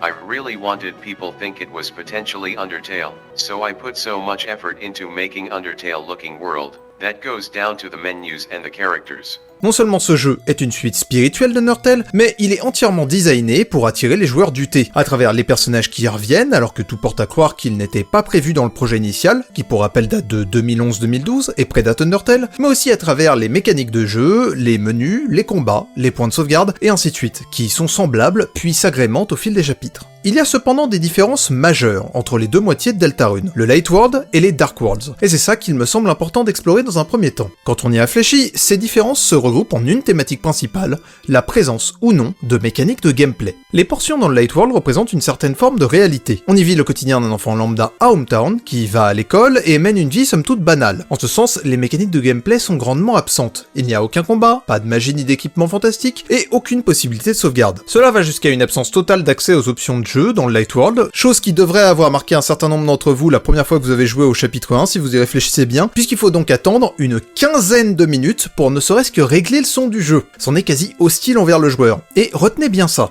A contrario, les Dark Worlds sont bien plus clairement des jeux vidéo, de façon similaire à ce qu'est Undertale. Ce que je veux dire par là, c'est non pas seulement que c'est la portion jeu du jeu pour nous, mais que ça l'est aussi pour nos personnages principaux, qui comparent eux-mêmes les Dark Worlds à des jeux vidéo, le tout en opposition à leur vie fade dans le Light World. Ici, ils peuvent maîtriser la magie, sont habillés comme dans un RPG, ont des statistiques et vivent de grandes aventures. En ce sens, ce n'est pas tant pour nous, les joueurs, que le Light World est inintéressant, pour nous aussi c'est une fiction après tout. Beaucoup de l'intérêt que les gens ont pour Deltarune vient bien souvent des sections dans le Light World en fin de chapitre, mais bien pour les personnages. Pour eux, c'est leur réalité, et une réalité où ils ne sont pas spécialement heureux. Les parents de Chris sont séparés et Yel se fait bully à l'école, la situation familiale de Suzy, quelle qu'elle soit, n'a pas l'air bien meilleure et elle semble la fuir, le père de Noël est malade voire mourant et sa mère semble peu présente. Bizarrement, les problèmes viennent toujours des parents des persos, allez savoir pourquoi. Et donc, il n'est pas étonnant de les voir s'épanouir dans les Dark Worlds, au point d'envisager de s'y installer, dès la fin du chapitre 2, ce qui mène d'ailleurs Birdly à tenter de créer un Dark World dans un Dark World, donc un monde dans un monde, dans un monde, dans notre monde.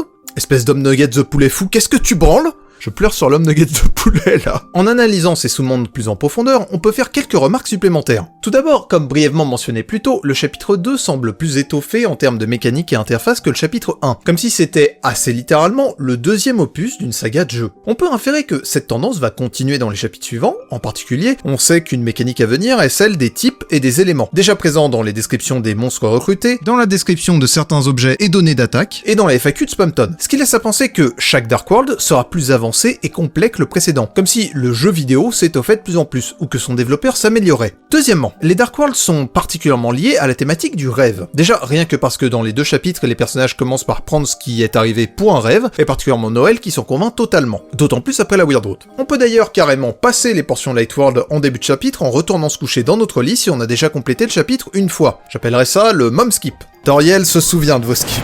comme si on pouvait rêver les Dark Worlds. Et les rêves sont inhéremment liés aux ténèbres au fond, puisqu'à la nuit. Ce n'est que lorsque notre perception est réduite, quand on est dans le noir, que notre imagination prend les devants. Ce lien au rêve fait d'ailleurs sens dans le cadre où l'idée même de Deltarune et de sa fin ont été révélées à Toby dans un rêve en 2011. Il en parlait alors avec des termes très précis comme « à la frontière des ténèbres, brise la rêverie du crépuscule ».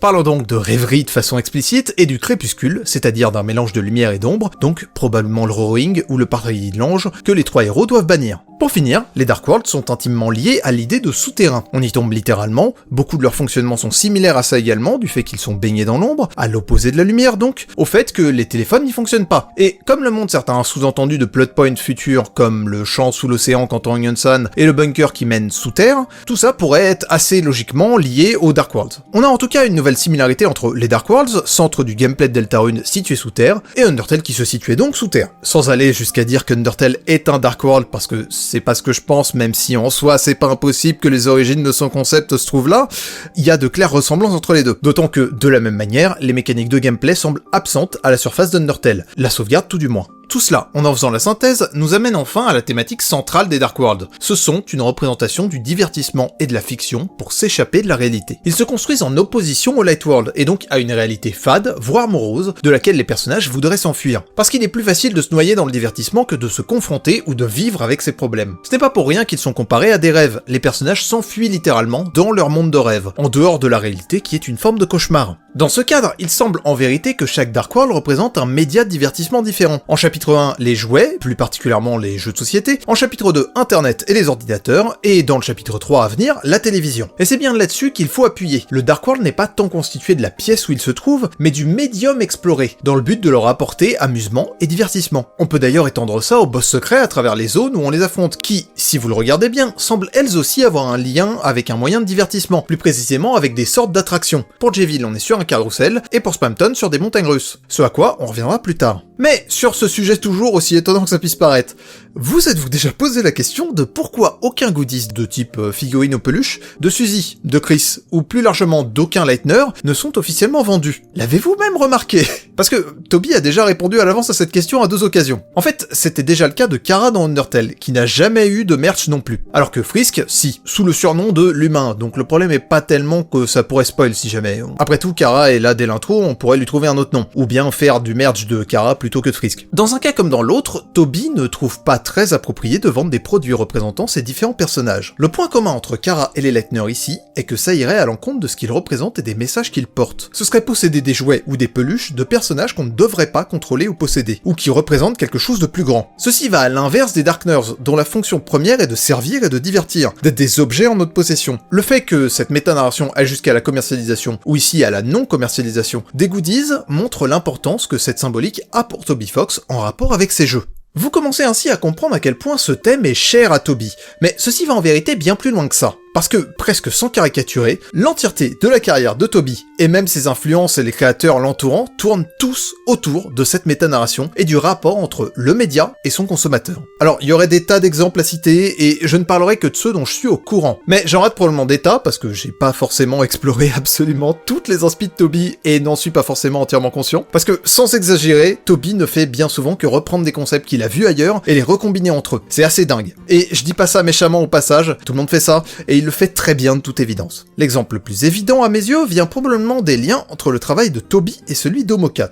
En 2014, durant la conception d'Undertale, Toby a fait un tweet dans lequel il disait que quelqu'un était en train de faire un jeu qui se trouvait être très similaire à un jeu autre qu'Undertale pour lequel il avait des plans depuis 2 ans. Or, on sait que la première phase de conception de Deltarune a commencé entre 2011 et 2012, et à notre connaissance c'est le seul autre jeu sur lequel il aurait travaillé à cette époque. On sait aussi que c'est un jeu que Toby pensait ne jamais pouvoir faire, d'où le fait qu'il pouvait se réjouir que quelqu'un d'autre s'empare du concept. Étant donné le contexte historique et l'amitié entre ces deux créateurs, il est généralement admis que le jeu très similaire à Deltarune dont parlait Toby n'était autre qu'Omori, jeu d'Omocat sorti en 2020, mais dont le Kickstarter date donc de 2014. Sans aller dans tous les détails, Omori parle totalement également de s'échapper de la réalité et d'un rapport entre une réalité sombre et un monde fictif façon RPG fantasmé. Par la suite, Omocat et Toby travailleront ensemble sur un autre projet, le clip musical Skies Forever Blue, chanté par Hitoki Hana, écrit par Toby et illustré par Omocat et son équipe. Cette musique raconte l'histoire d'un personnage de RPG qui tombe non seulement amoureuse du protagoniste, mais en vérité du joueur le contrôlant à travers l'écran l'écran, et qui, à travers plusieurs cycles du jeu,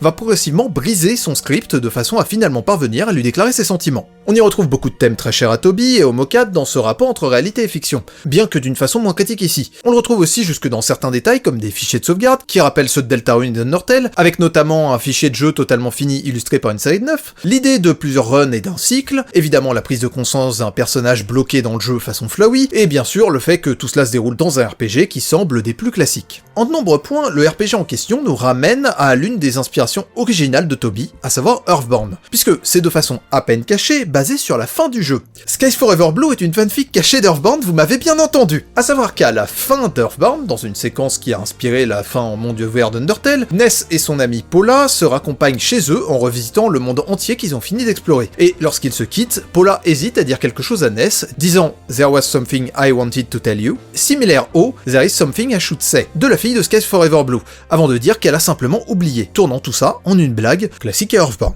Durant toute cette séquence, la musique se jouant en fond se nomme « Because I Love You », amenant donc à une interprétation populaire de cette scène, Paula voulait dire à Ness qu'elle l'aimait. Le titre même de la musique écrite par Toby, Skies Forever Blue, étant une référence à l'un des thèmes principaux de la série Mother Earthbound, si ce n'est son thème principal, Pollyanna. Une musique sur la positivité à outrance qu'il faut garder dans la vie, dont une des lignes dans les paroles dit « I believe in Skies Forever Blue ». Et on me dit dans l'oreillette que j'ai trop expliqué mon hyperfixation sur le lien entre tout ça, mais c'est bon, j'ai fini. Là où je veux en venir, c'est qu'Earthbound et la série Mother plus largement sont ce qui a le plus grandement inspiré Toby. Et on peut y retrouver des germes de ces idées et de rapports entre le joueur et le jeu, puisque le joueur, qui se nomme comme pour Deltarune, y est un personnage à part entière qui, appelé via les prières de Paula et des autres personnages grâce à son affection pour eux, est le seul capable de vaincre le boss final, dans une scène qui, dans une certaine inversion, est probablement référencée par la scène finale en fin Snowgrave, où c'est le joueur lui-même qui prie pour qu'un des personnages, Noël, vienne l'aider. Pour d'autres liens, on peut aussi citer plus ou moins brièvement, plutôt moins que plus. Bon, évidemment Moon, mais j'en ai déjà beaucoup parlé, donc je vais pas plus m'étendre là. Ensuite, Cucumber Quest, une bande dessinée de Gigi Digi, qui fait maintenant partie de l'équipe de Toby en tant qu'illustratrice, dont les héros traversent des mondes fictionnels afin de défaire un ennemi nommé le Nightmare Knight. Tiens. Et pour lequel Toby a par ailleurs composé un fan theme dont le leitmotiv est déjà présent dans Deltarune, dans des musiques qui pourraient bien tout être liées au Night.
C'est assez clairement une des inspirations majeures de Deltarune, il serait pas étonnant du tout que ce thème y apparaisse directement. Et on a déjà un précédent à ça après tout, il a réutilisé le fan theme qu'il avait composé pour le Noise Master de ce même Cucumber Quest pour en faire le thème de Metaton d'Undertale.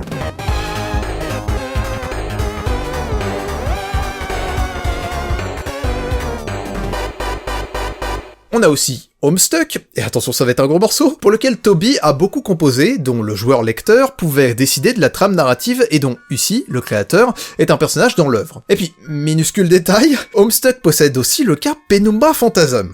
Bon alors, Penumbra Phantasm est une OST composée par Toby Fox, inutilisée et jamais totalement finalisée à notre connaissance, qui était initialement destinée à apparaître dans Homestuck aux alentours de 2011, ou dans un de ses albums, le 10e, en 2016. Le leitmotiv associé à cette musique est apparu un peu partout à partir de là, en faisant l'un des thèmes récurrents les plus iconiques de l'œuvre, et rendant d'autant plus fameuse la recherche, si je puis dire, de Penumbra Phantasm elle-même. Bref, donc pour faire simple, la musique n'est jamais sortie, mais une partie de sa mélodie, oui, dans plein d'autres musiques, elle est référencée de partout. La plupart de ces musiques musiques contenant le leitmotiv sont liées à la thématique du rêve, de Get Up à Savior of the Waking World, le nom de la musique elle-même signifiant fantasme de la pénombre. Un rêve donc. Ce qui devrait déjà vous mettre la puce à l'oreille concernant son lien à des thématiques chères à Toby. Par ailleurs, bien qu'elle ne soit jamais sortie officiellement dans une version complète, on possède plusieurs versions, plus ou moins leak, de Penumbra Phantasm. Une première ayant fait partie d'un teasing volontaire de la part de Toby en octobre 2011 au sein du 8e volume de musique d'Homestuck, qui comportait initialement au téléchargement un fichier de 8 secondes nommé nul.mp3 qui s'avérait, si inversé et amplifié, être une portion de Penumbra Phantasm avant d'être retiré par Toby qui a prétexté que c'était une erreur.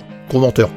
En 2012, durant un stream majoritairement perdu, Toby lui-même aurait joué Penumbra Phantasm au piano, ce dont il nous reste l'audio. En 2017, une version au piano également qui, jusqu'à aujourd'hui, est la plus populaire à leak. La même année, une autre version sous format MIDI avec de multiples instruments à leak, menant sans trop aller dans le détail de pourquoi c'est pas directement la musique complète à une recréation par des fans. À noter que cette version contient des cris de baleine de Secret of Mana pendant les 30 premières secondes, animaux des profondeurs marines, ce qui peut servir à le relier au chant de la mer, auquel on reviendra plus tard. Une possibilité déjà très tentante pour relier tout ça à Deltarune. Et pour finir, en avril 2020, est sorti MSPAR Remember, dans laquelle un personnage tente de se souvenir des événements d'Homestuck, la musique formant un mélange cacophonique de beaucoup de thèmes de la série, au sein duquel on peut entendre légèrement, si on tend l'oreille, une version jusqu'alors inédite de Penumbra Phantasm.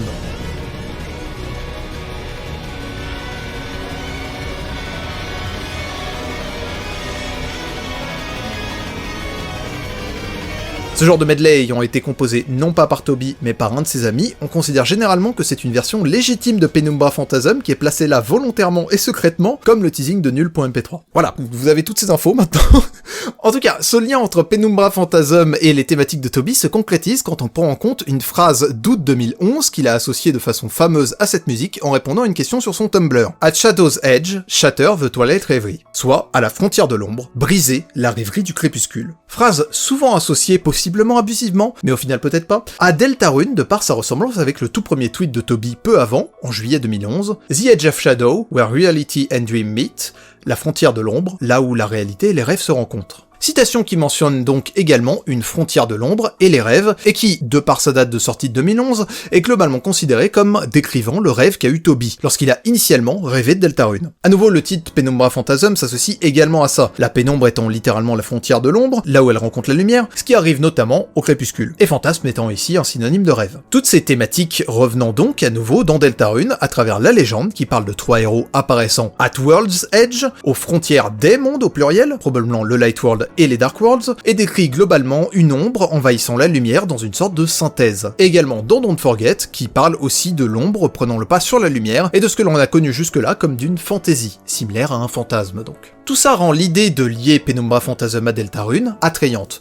d'autant que la prémisse d'une musique que Toby aurait composée et jamais terminée alors qu'il en a composé des dizaines de variations est quelque peu douteuse. À ce sujet, Toby disait d'ailleurs dès août 2011 qu'une version complète de Penumbra Phantasm, telle qu'il l'envisageait, n'existait pas encore et n'existerait probablement pas pour le moment. Peut-être même pas d'ici à ce qu'Homestuck soit terminé. Notez que malgré le fait que par la suite le leitmotiv sera tout particulièrement lié à Homestuck et que la musique manquera de peu d'apparaître dans un des albums parce que Toby manquait de temps en raison des mises à jour et des portages d'Undertale, suite à sa sortie et à son explosion en popularité, Toby dit déjà dès lors qu'il n'aura pas forcément besoin d'Homestuck pour la concrétiser. Premier indice direct qu'il n'y est pas forcément lié dans son esprit. Et si la chose qui lui avait manqué pour concrétiser Penumbra Phantasm, c'était Deltarune, le jeu dont il a rêvé. Un problème vient cependant pointer le bout de son nez quand on réfléchit à tout ça, et les connaisseurs sur le sujet doivent me le crier depuis tout à l'heure. Doctor. Parce que j'ai un poil simplifié en disant qu'un tas de musiques d'Homestuck comportait le motif de Penumbra Phantasm. Doctor est une musique apparue pour la première fois en février 2010, composée par George ou Usagi Buzinkai, qui comporte un leitmotiv quasi identique à celui de Penumbra Phantasm, à une note près, si bien qu'il faut probablement considérer que c'est simplement le même. Ceci amène au contre-argument le plus courant à Penumbra Phantasm dans Deltarune, la musique tourne autour d'un leitmotiv d'Homestuck, non composé par Toby, et ce serait donc très bizarre de l'y retrouver. Bon, déjà ça me semble pas être une certitude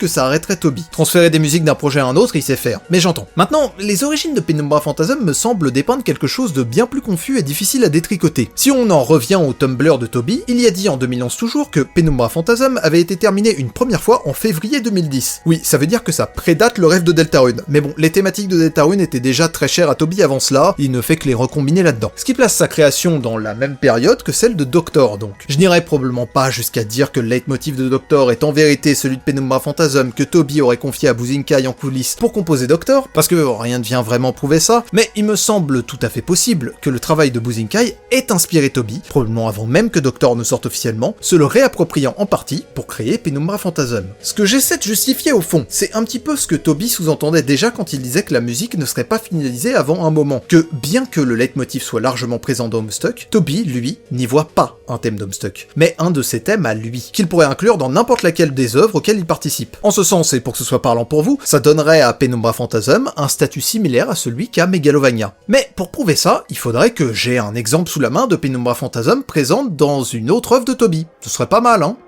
Oh! Mais qu'est-ce que c'est que ça?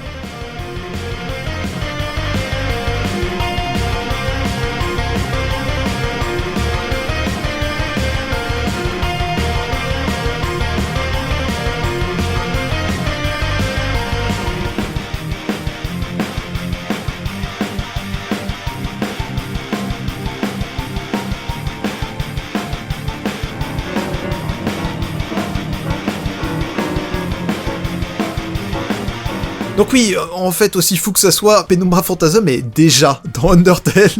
Donc oubliez le contre-argument que Toby mettrait pas ça hors d'Homestuck, le man fait ce qu'il veut, on l'arrête plus. Et qui plus est, elle est dans un des thèmes les plus importants du jeu, Hopes and Dreams, lié au rêve et au boss final d'Undertale. Tout ceci étant pris en compte, je ne serais vraiment pas étonné si Penumbra Phantasm faisait non seulement son apparition dans Deltarune, mais en plus à la fin du jeu. Ça peut être le thème du boss final, ça peut être le thème de la zone finale ou du roaring, tout ce que vous voulez, ça me semble plutôt solide. Et puis, bonjour, j'avais un autre exemple, on parlait d'autre chose à la base. Si on veut remonter jusque-là, on peut un petit peu discuter de l'Halloween Hack. Non pas tant pour la plupart de ces thèmes, qui sont très peu raffinés et reviendront mieux traités dans d'autres travaux de Toby, et qui est largement désavoué par celui-ci, mais en tant qu'origine de Megalovania, on en parlait. Dès ce jeu, le propriétaire de ce thème, le mégalomane en question, est assez flou, et on peut argumenter que c'est l'avatar du joueur, Varric, et donc le joueur par extension, puisqu'on y affronte un personnage d'Earthbound, devenu fou à cause de traumatismes enfouis et d'événements récents, au sein de sa propre psyché. En ce sens, ça pourrait être lui le mégalomane. Mais nous jouons donc un chasseur de primes, qui décide de s'infiltrer dans son esprit sans y être invité, et dont la réponse est de purement et simplement le tuer. Le hack posant, de façon somme toute maladroite, la question de qui est le vrai monstre dans cette situation. Société. On peut conclure que c'est en vérité nous, et que Megalovania est le thème du joueur, chose qui reviendra donc dans Undertale. Bon, on est un peu parti dans tous les sens, mais c'était important et intéressant de caractériser les Dark Worlds et à quel point leur thématique est chère à Toby pour ce qui va arriver par la suite. Alors, gardez bien tout ça en tête et accrochez-vous. Parce qu'au fond, les Dark Worlds sont un petit peu des jeux vidéo avec plusieurs heures de contenu inédit qui peuvent se générer d'un seul mouvement. Quelque part, n'est-ce pas là la source de contenu presque infini que tout joueur avide désirait profondément? Mais qui alors voudrait nous offrir ce contenu? Et pour quelle raison au juste? Bien, je crois qu'il est enfin temps de reparler plus profondément de Gaster. Bon, je vous rassure, je compte pas revenir sur la totalité du sujet de Gaster et redire ce que tout le monde sait déjà. Je vais pas rallonger la vidéo de 3 heures de plus. Même si je ne doute pas qu'au final vous auriez aimé ça, hein, bande de petits farfadets malicieux. On va cependant revenir sur certains points de caractérisation qui vont nous permettre ensuite de mieux cerner son rôle et son identité dans le cadre de Deltarune. Gaster est un personnage d'Undertale, assez spécifique dans le cadre où il n'existe pas réellement dans Undertale. Si bien que je ne dirais pas que c'est un personnage d'Undertale du tout, en fait.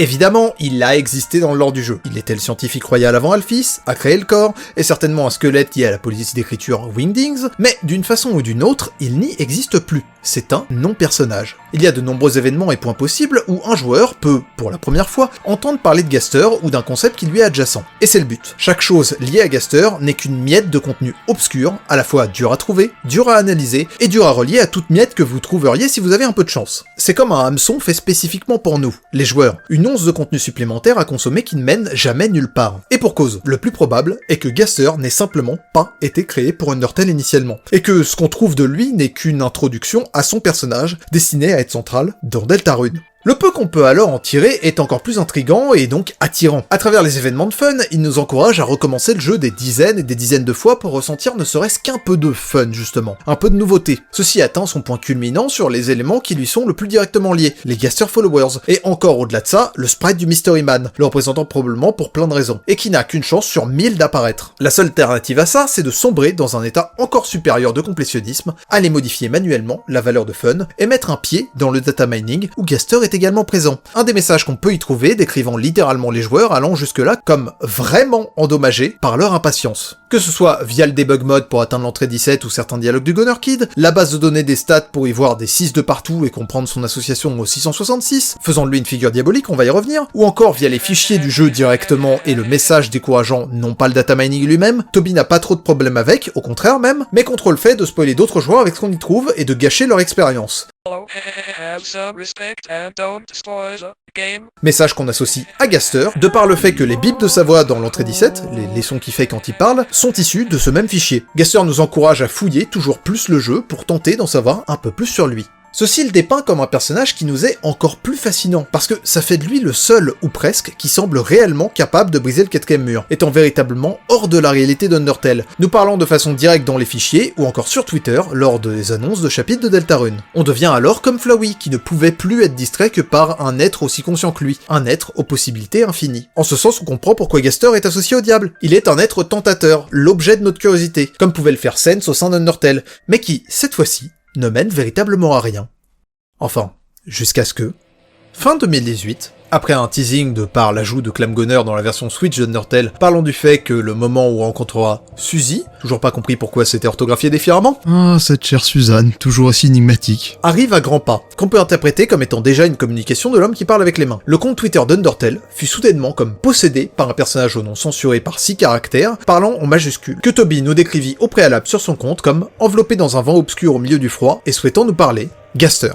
Celui-ci précisa immédiatement que non seulement il nous cherchait, mais surtout qu'on l'avait cherché également. Parce que c'est ce qu'on a fait pendant 3 ans, suite à la sortie d'Undertale, le chercher. Il disait alors avoir quelque chose à nous montrer, quelque chose qui, après s'être connecté à nous, requerrait nos réponses à certaines questions, ce qui la compléterait. Et cette chose, c'était Deltarune, et en particulier sa préface, le survey programme. Ça vous aura peut-être étonné que j'ai pas commencé à parler de Deltarune par ça, mais c'est parce que cette partie est faite spécifiquement pour être oubliée par le joueur. Le survey programme est la forme initiale que prenait le premier chapitre de Deltarune, et pour être plus précis, c'est ce qui lui sert d'introduction. Il s'ouvre par une connexion entre ce programme et notre âme. Et dans ce cadre, prenez bien en compte que nous avons construit une continuité avec le joueur d'Undertale, cherchant toujours plus de contenu et finissant par trouver Gaster à cet instant. Parce que le joueur de Deltarune est donc censé être celui d'Undertale. Toby appuyait alors bien dessus en disant que les joueurs ayant complété Undertale devrait s'intéresser à ce qui s'apprêtait à arriver. Et c'est encore quelque chose que le jeu précise lorsque vous l'ouvrez pour la première fois. C'est la même personne, et donc, c'est la même âme. Notre âme, d'après Kara. Si vous en doutez encore malgré tout, sachez que c'est aussi ce que semblent montrer les dialogues du jeu également. Prenons par exemple notre première rencontre avec Sense dans le chapitre 1. L'une des options de dialogue consiste à lui dire que ça fait du bien de le retrouver. Ce à quoi il répond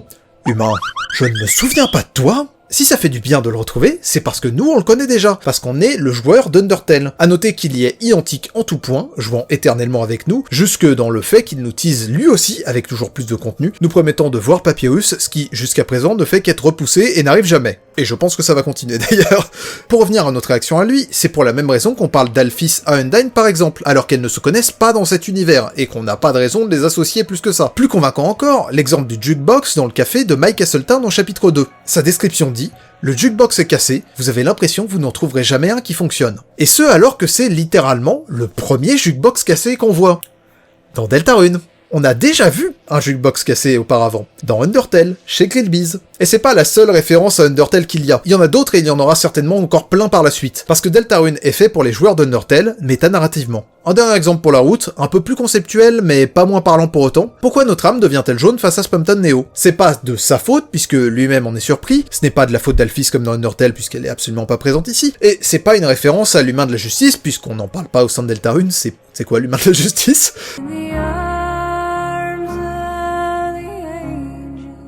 Non, si notre âme devient jaune ici, c'est parce que nous, joueurs, on comprend la référence de Spamton Neo envers Metaton Neo, et notre âme la reconnaît aussi, et s'adapte donc en prenant la même forme que lors du combat contre Metaton, tout simplement.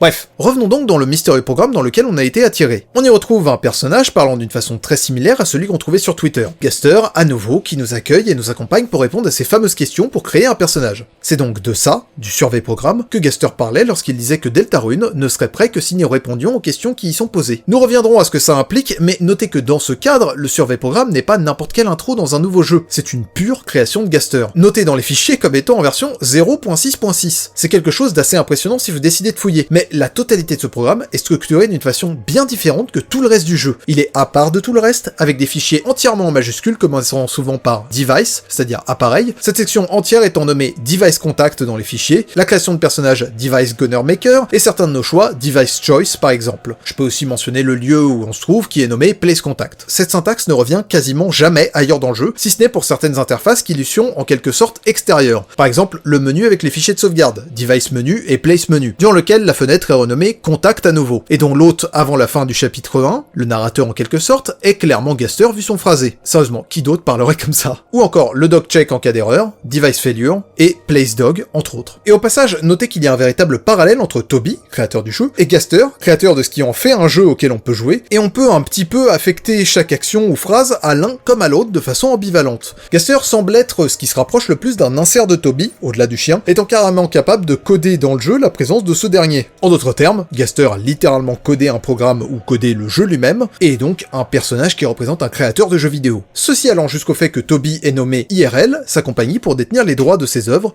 Royal Sciences LLC, en référence au scientifique royal. Dans ce cadre, cette section de questionnaire est comme un ajout de Gaster qui vient se greffer au monde de Deltarune, qui pourrait être préexistant. Il est ce qui permet le contact entre ce monde et le joueur, ce qui nous permet d'y accéder. En ce sens, nous ne serions pas vraiment censés être dans ce monde en premier lieu, ce qui pourrait être d'ailleurs la source de certains conflits avec ce qui deviendra rapidement notre réceptacle, Chris.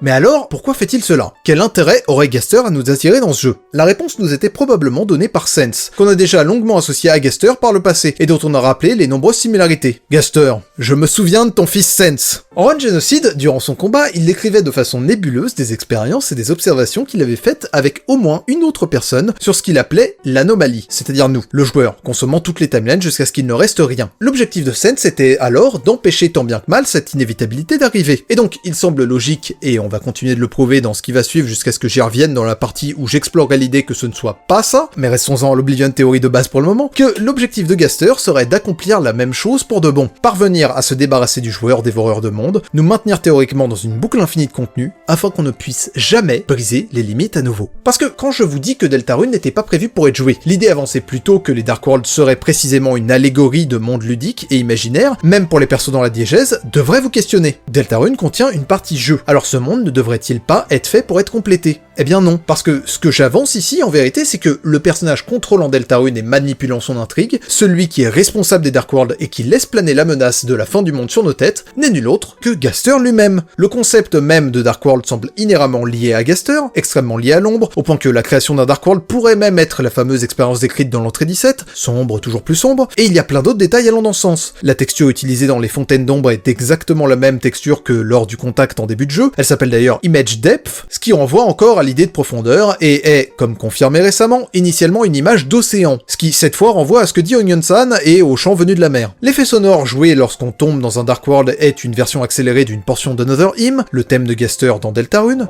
L'utilisation d'un téléphone dans un Dark World provoque un son similaire au son de fond de l'entrée 17, et absolument tous les noms des fenêtres dans les Dark World durant le chapitre 1 sont en majuscules, par exemple The Dark dans le Dark World lui-même, ou The Def sur l'écran de Game Over, tout comme durant l'intro qu'on sait être lié à Gaster, nommé Contact, alors qu'ils ont une case plus normale en Light World. Les Dark Worlds étant directement ou indirectement créés par Gaster, c'est donc du contenu à consommer et par lequel s'échapper qui est créé par lui à chaque chapitre, nous guidant ainsi sur tout le scénario qu'il manipule selon ses souhaits. Tout comme son apparence partielle dans Undertale, il se sert de notre soif de comprendre et de tester toutes les possibilités de ce monde pour nous faire tourner en rond et nous maîtriser. Ainsi, la solution qu'il aurait pu trouver pour maintenir le joueur indéfiniment sans qu'il ne brise les limites serait de le nourrir avec un jeu interminable, créant de nouveaux Dark Worlds à chaque chapitre. Souhaitant consommer toujours plus de sous-monde, le joueur n'a aucune raison d'entièrement dévorer Deltarune, car c'est littéralement le contenu infini auquel il aspire. Semblant commenter à ce sujet, Clamgirl disait dans Undertale « Ce monde a des possibilités infinies, mais il y a une limite à ce qu'on peut faire aujourd'hui. » Et puis Clamguy Girl, je sais pas, elle change de sprite durant le dialogue, ajoutant en chapitre 2 de Deltarune, si on n'est pas allé voir Onion-san durant le chapitre 1, qu'on aurait pu le faire la veille, mais que, bien sûr, hier est passé maintenant. Dommage. La limite du monde de Deltarune, contrairement à Undertale, c'est ce qu'on peut faire chaque jour. Mais avec un peu de patience, le jour suivant vient, et les possibilités y sont infinies. Du moment qu'il y a plus de chapitres, il n'y a pas de fin au jeu. Il est important de noter que l'idée que Deltarune n'aurait que 7 chapitres, même si probablement vrai, est un petit peu à nuancer. Elle se base sur le nombre de places pour des chapitres visibles dans le menu, et le nombre de jours dans la semaine qui se terminera par un festival et le probable retour d'Asriel. Mais certaines choses pourraient entrer en contradiction avec ça. Rien que le fait que le chapitre 3 semble se passer dans la nuit entre le 2 et le 4, et ne pas prendre un jour jour complet, en fait. Mais à part ça, le menu pourrait scroller vers le bas, déjà. Ensuite, Toby ne nous a simplement jamais parlé des chapitres après le 5. Puis, les fichiers contiennent des visuels séparés pour beaucoup plus de chapitres numérotés, dont un chapitre 0, ceci pouvant également servir à volontairement semer le trouble. Et pour finir, et d'une façon qui me convainc encore plus que tout le reste, chaque chapitre jusqu'à présent contient un son différent de tous les autres, qui ont sinon un nom décrivant ce qu'ils sont. Le nom de ces fichiers n'est composé que d'une unique lettre, jusqu'ici w.ogg et d.ogg, le tout servant probablement à écrire à la fin WD Gaster, en 8 chapitres donc, ce qui me semble être une possibilité tout aussi solide que celle qu'il n'y en ait que 7. Maintenant qu'on a caractérisé Gaster, faisons un petit point sur son nom si vous le voulez bien, vu qu'on en parlait justement. Jusqu'ici, il était souvent admis dans le fanon que Gaster était probablement un squelette, son nom faisant référence à non pas une, mais 2 polices d'écriture, les Wingdings et l'Aster donc. Seulement voilà, non seulement ça lui ferait 2 polices d'écriture, mais en plus on l'a jamais vraiment vu parler en Aster. Même les aides de Sense n'en sont pas réellement. Alors que depuis Deltarune, il ne parle plus que de façon lisible, mais pas avec cette police d'écriture. Et pour couronner le tout, eh bien...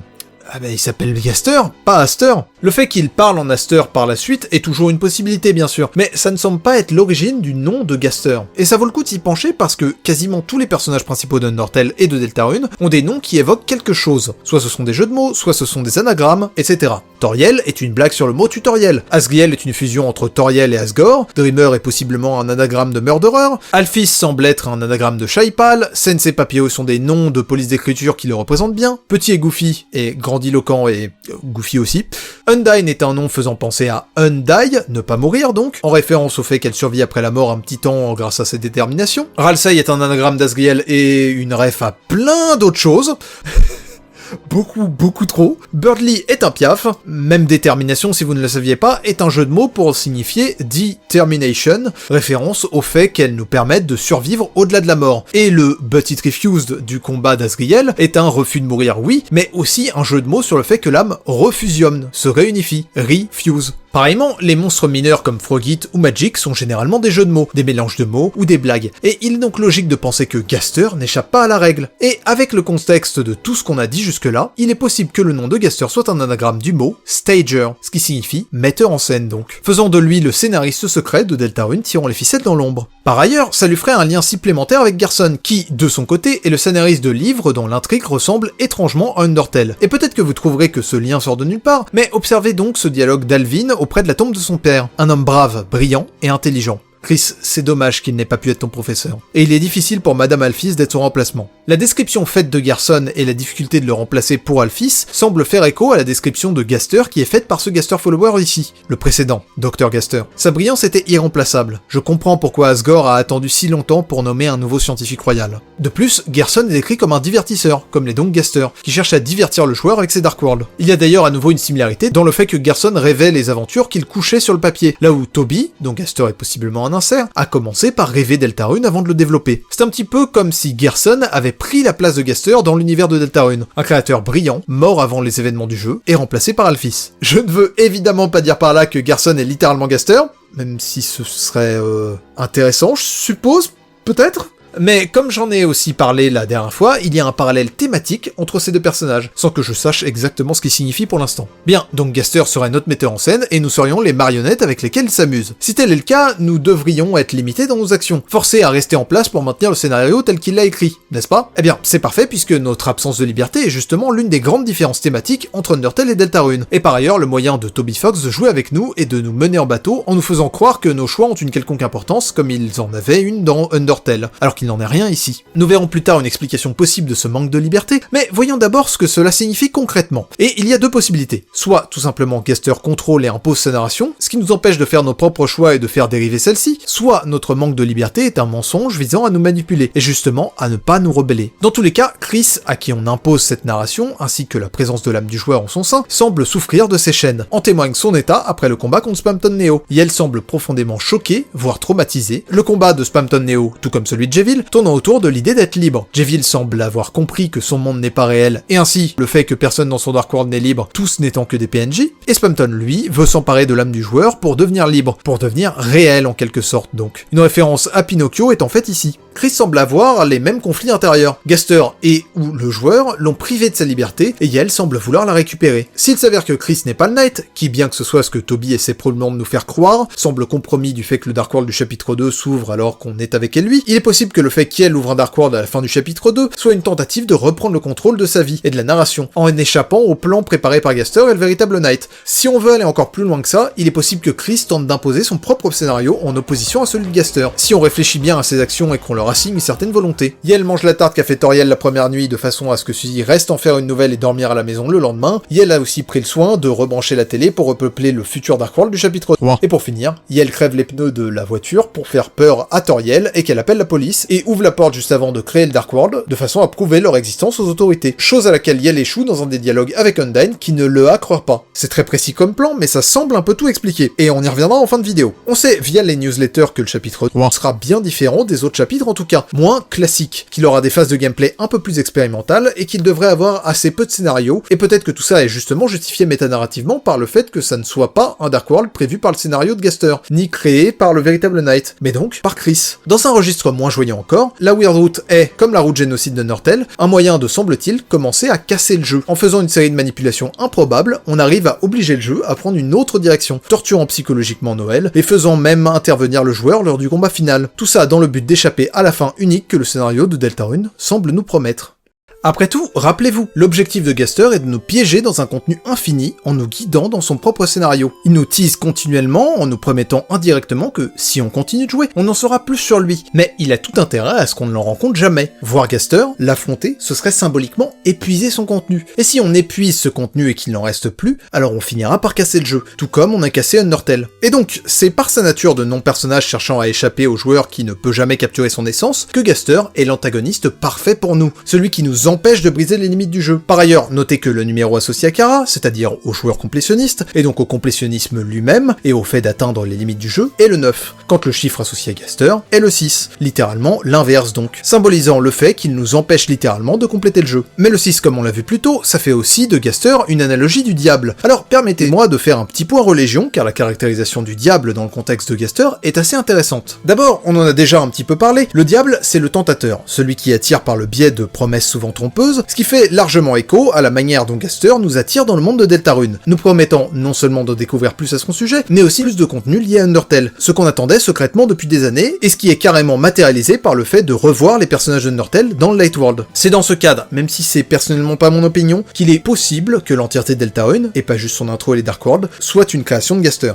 Mais le diable, comme son surnom, père des mensonges l'indique, est aussi et surtout un menteur, un manipulateur. Peut-être que jusqu'ici vous vous disiez quelque chose comme « c'est bien beau ton histoire de scénario Gaster là, mais et la prophétie dans tout ça? On a une vraie catastrophe à arrêter nous, la fin du monde avec l'Euroring et tout. » Et je vous répondrai « l'euro quoi ?» Bon, j'abuse un peu et ce n'est qu'une possibilité à laquelle j'avoue que je crois pas forcément vraiment. Mais la légende telle qu'elle est décrite pourrait être un simple prétexte à l'aventure cliché d'un RPG. Accompagnée d'une musique volontairement en 16 bits pour rappeler cette esthétique, elle se base assez largement sur notre suspension d'incrédulité pour qu'on y croie. Mais dans les faits, même Suzy, qui est un personnage du jeu, ne semble pas en être très convaincue et pense plus à s'amuser qu'à sauver le monde. Deux choses à propos de cette fameuse prophétie. D'abord, sachez qu'on pouvait retrouver le début de celle-ci dès 2015 sur le site de Deltarune, avant même que qui que ce soit ne soit au courant qu'il existe, si bien qu'il est communément admis que les seules images qu'on en a sur la Wayback Machine ont été créées par Toby lui-même. Et la légende y est écrite en Windings. Tiens.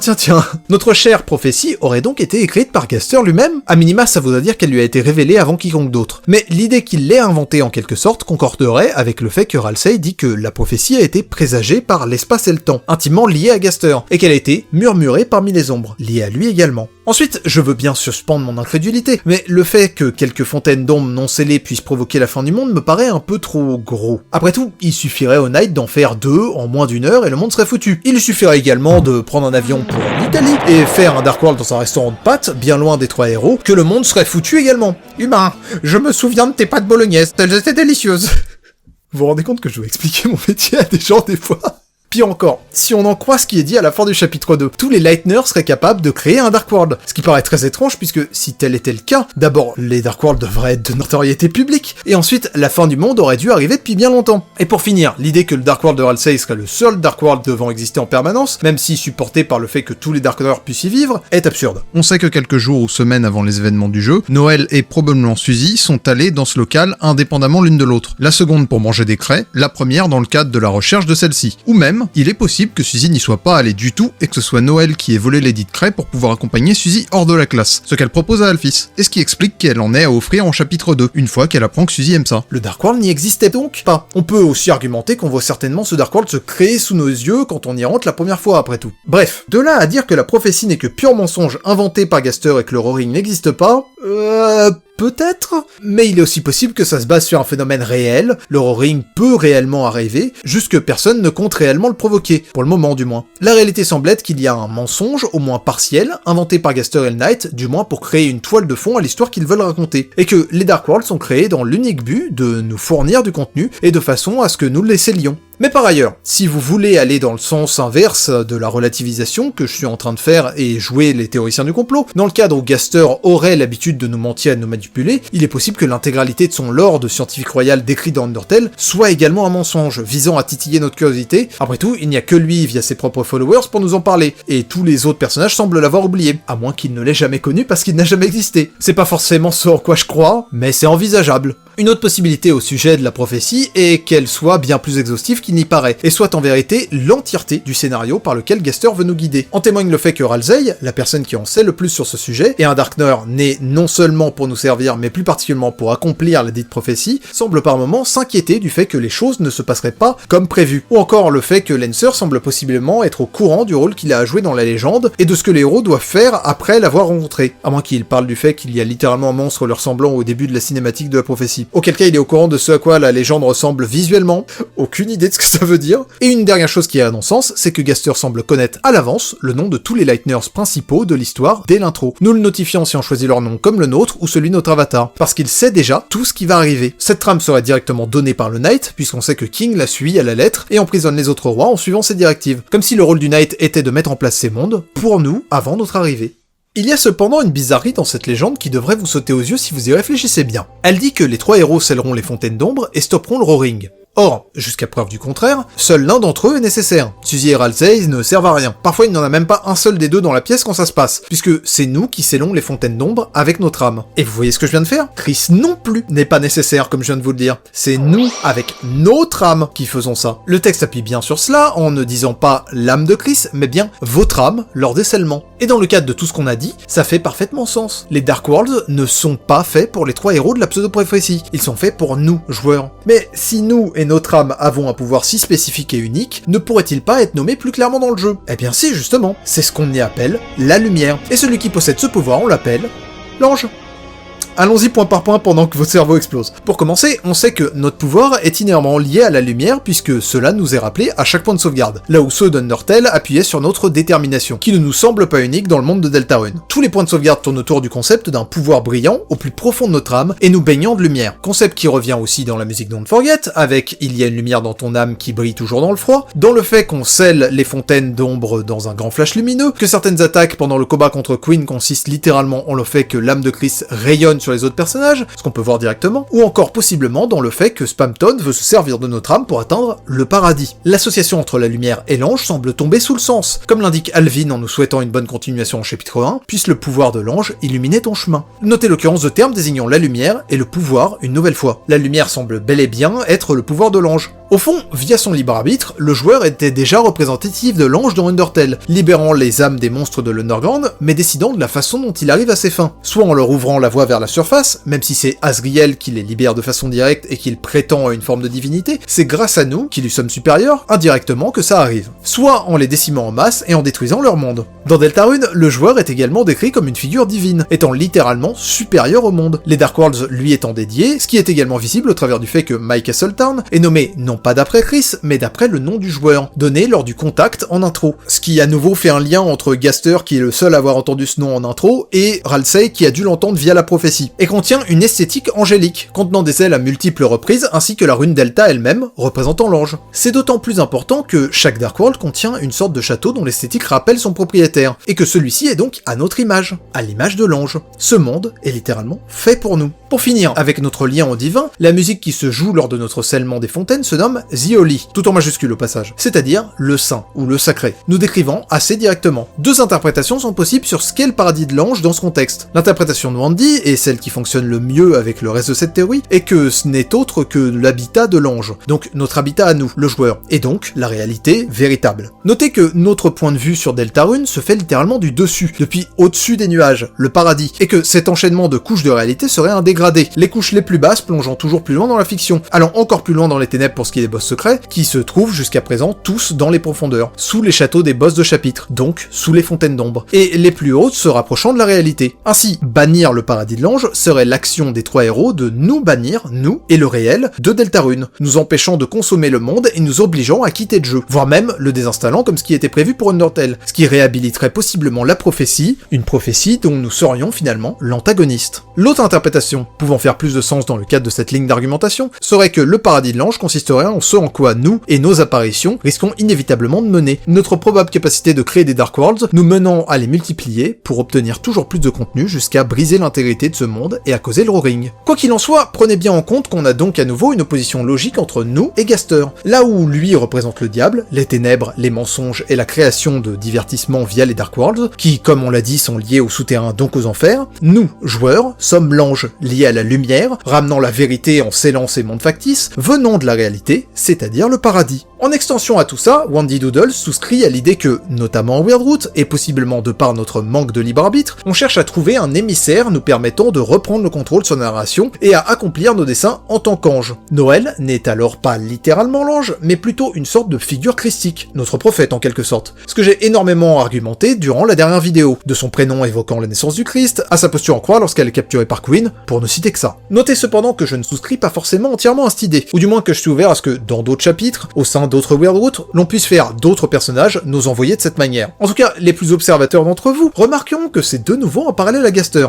Déjà parce qu'il avait ses followers dans Undertale, mais surtout, concernant Deltarune, notez que je n'ai jamais argumenté jusque-là que Gaster était le Knight, seulement son commanditaire. Et donc de la même manière, Gaster aurait un envoyé. Gaster ne peut pas être le Knight, de façon littérale parce que c'est par définition un personnage hors du monde, qui ne s'y incarnerait pas directement. Et d'un point de vue de sa fonction, parce qu'il doit rester éternellement caché. Être un personnage impossible à atteindre qui envoie des suivants à sa place. Mais alors à ce moment-là, qui est le Knight ? Pour commencer, je vais vous présenter une possibilité bonus qui fait un petit peu moins sens avec cette théorie, c'est pas la proposition de Wandy Doodles, mais elle fait néanmoins sens avec toute la caractérisation de Gaster et pourrait être sympathique dans le miroir que cela ferait avec Noël, Death, December de son nom complet, sa sœur, qui est un personnage très similaire à Gaster en plusieurs points clés. Elle semble avoir disparu avant le début de Deltarune, tout comme Gaster a disparu avant le commencement d'Undertale, et est donc un personnage fait pour qu'on la recherche, le jeu nous invitant à aller la chercher via son thème Lost Girl, révélé comme étant bel et bien le thème de Death par les sweepstakes sous le nom de Find Her, trouve-la. Elle semble carrément avoir été coupée du jeu comme Gaster, étant le candidat principal pour être le personnage mystérieux dont on peut trouver des dialogues dans les fichiers du jeu. Où suis-je ? Eh oh, y a quelqu'un ? Quelqu'un ? N'importe qui. Est-ce que quelqu'un peut m'entendre ? C'est sombre, c'est si sombre ici. Si quelqu'un, n'importe qui peut m'entendre, dites quelque chose, je vous en supplie. Dialogues qui se sont étoffés au chapitre 2 et continueront sûrement de s'étoffer au fil des chapitres suivants. Personne ne peut m'entendre, n'est-ce pas ? J'imagine que non. Pour être honnête, je ne suis même pas sûre de m'entendre moi-même. C'est si silencieux ici. Et pourtant, parfois, je peux jurer que j'entends quelque chose. Quelque chose comme des grattements.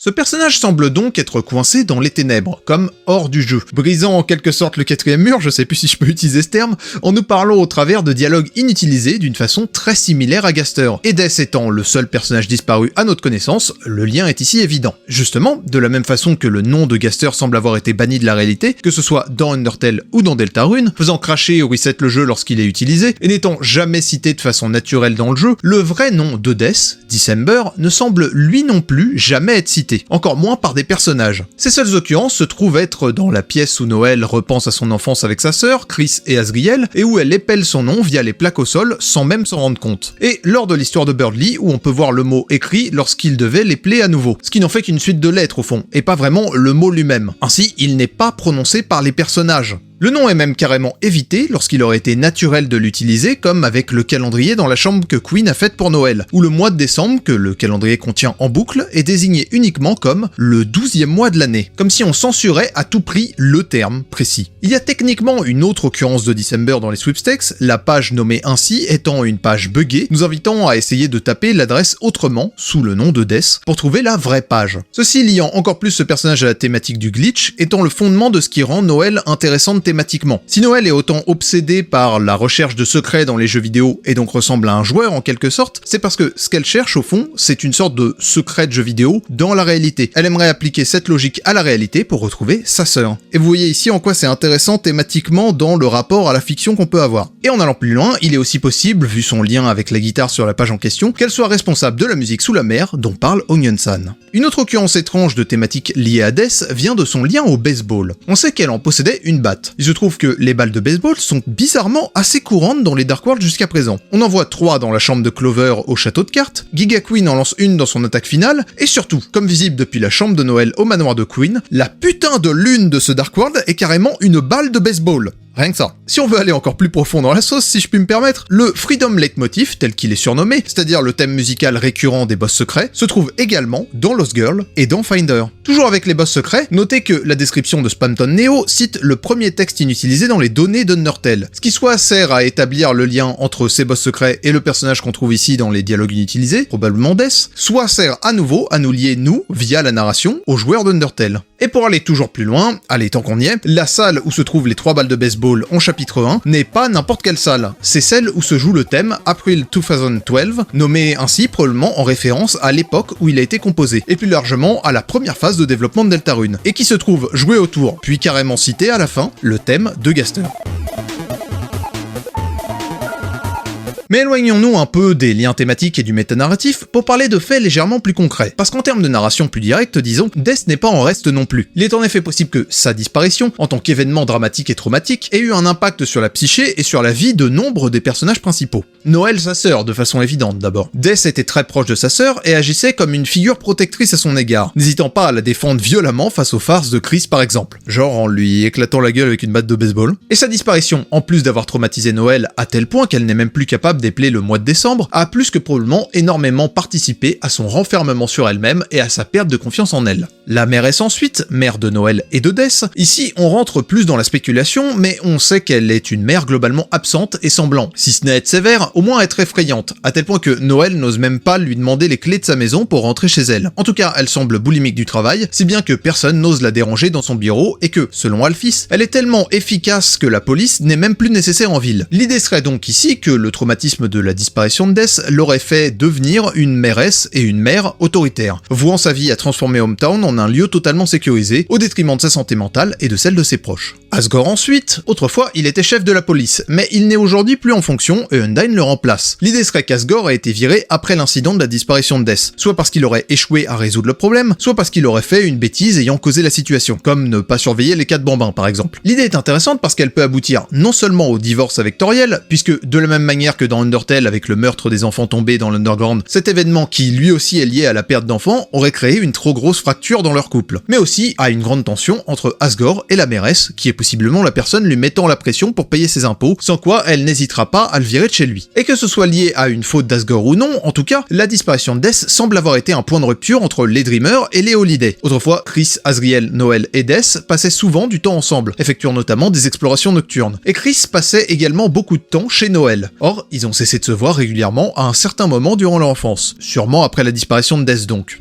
c'est logique. Cet éloignement peut simplement être causé par le traumatisme ayant jeté un froid entre les deux familles, mais aussi donc par une engueulade plus directe entre la mairesse et Asgore par exemple. Et Chris enfin, notre protagoniste, on ne possède pas énormément d'informations le a concernant, hormis son côté creepy et blagueur ou blagueuse de mauvais goût, mais elle semble tout de même être devenue plus introvertie aujourd'hui. Suzy le a décrit comme un personnage solitaire qui est collé à sa mère, et il semble qu'Alphys tolère totalement de le avoir dormir en classe, sachant qu'elle manque de sommeil car elle passe de longues soirées, voire nuits, à parler à Asriel sur internet. Le sous-entendu étant ici qu'Alphys sait que la santé mentale de Chris n'est pas au plus plus haut, et qu'Azriel est l'une des seules personnes présentes pour lui, et qu'il ne faut surtout pas lui retirer ça. S'il s'avérait que Chris était le Knight, tout ce côté passé traumatique pourrait être thématiquement intéressant sur l'idée de fuir le réel par la fiction. Mais aujourd'hui, je vais me contenter au contraire de vous dire qu'en plus de son introversion, Chris semble avoir carrément peur des ténèbres, ou de ce qui y est lié. Yel recule d'instinct face au Dark World, ressort bousculé de sa confrontation avec Spamton Neo, et semble être effrayé par le bunker. Tout ceci pouvant découler d'un traumatisme tel que la vision de Death sombrant dans les ténèbres ou rentrant dans le bunker par exemple. Bref, beaucoup d'hypothèses en tout cela, j'en suis conscient, et c'est pas parce que Death est un personnage important qu'elle sera forcément le Knight. Mais disons que si elle l'était, ce serait l'occasion de développer en large et en travers tout ceci, sans oublier que l'idée du Knight étant un personnage directement lié aux personnages principaux et à leur traumatisme est forcément attrayante. Si on prend cela en compte, on peut commencer à voir se dessiner un fil rouge étrange entre Death, les Dark World, Gaster, Chris, Noël et le baseball évidemment. L'idée serait alors que Death se soit perdu hors du jeu tout comme Gaster, permettant à ce dernier de la trouver et de la recueillir, et faisant d'elle sa collaboratrice dans le cadre de ses plans. Cette dernière le rejoignant dans sa thèse de s'opposer aux joueurs pour défendre son monde, ainsi que Noël, ou bien parce qu'elle aurait directement sombré dans la démence en expérimentant des vérités supérieures à son monde, comme c'est sous-entendu pour Gaster, et comme c'est arrivé pour les boss secrets. Mais même si c'est intéressant, et qu'il n'y a pas de doute sur le fait que Death possède des parallèles avec Gaster et un rôle à jouer dans la suite de l'intrigue, elle pourrait tout autant n'être que le corrupteur, le personnage qui rend les boss secrets fous et les met sur notre passage. Après tout, elle a beaucoup de liens avec les 10 boss secrets. Et de façon générale, d'autres persos pourraient faire partie du plan, tant qu'ils sont liés à Gaster, comme Ralsei par exemple. Mais qu'est-ce que vous feriez si je vous disais qu'il existe un tout autre candidat taillé spécifiquement pour le rôle de Knight? Réfléchissez à nouveau à l'entièreté des motivations et du plan de Gaster pour nous amener dans le jeu. N'auriez-vous pas oublié quelqu'un? Pourquoi Gaster disait-il que Deltarune ne serait complet que lorsque nous aurions répondu à quelques questions? Nous connecter au monde ne le suffisait-il pas? En clair, ce que je veux dire, c'est que Gaster avait besoin que nous répondions à ces questions. Et par là même, c'est-à-dire qu'il avait besoin de nous faire créer un avatar pour accomplir ses plans. Et ainsi nous le retirer fut son premier mensonge. Il avait besoin de nous tromper pour que nous lui créions le Knight en personne.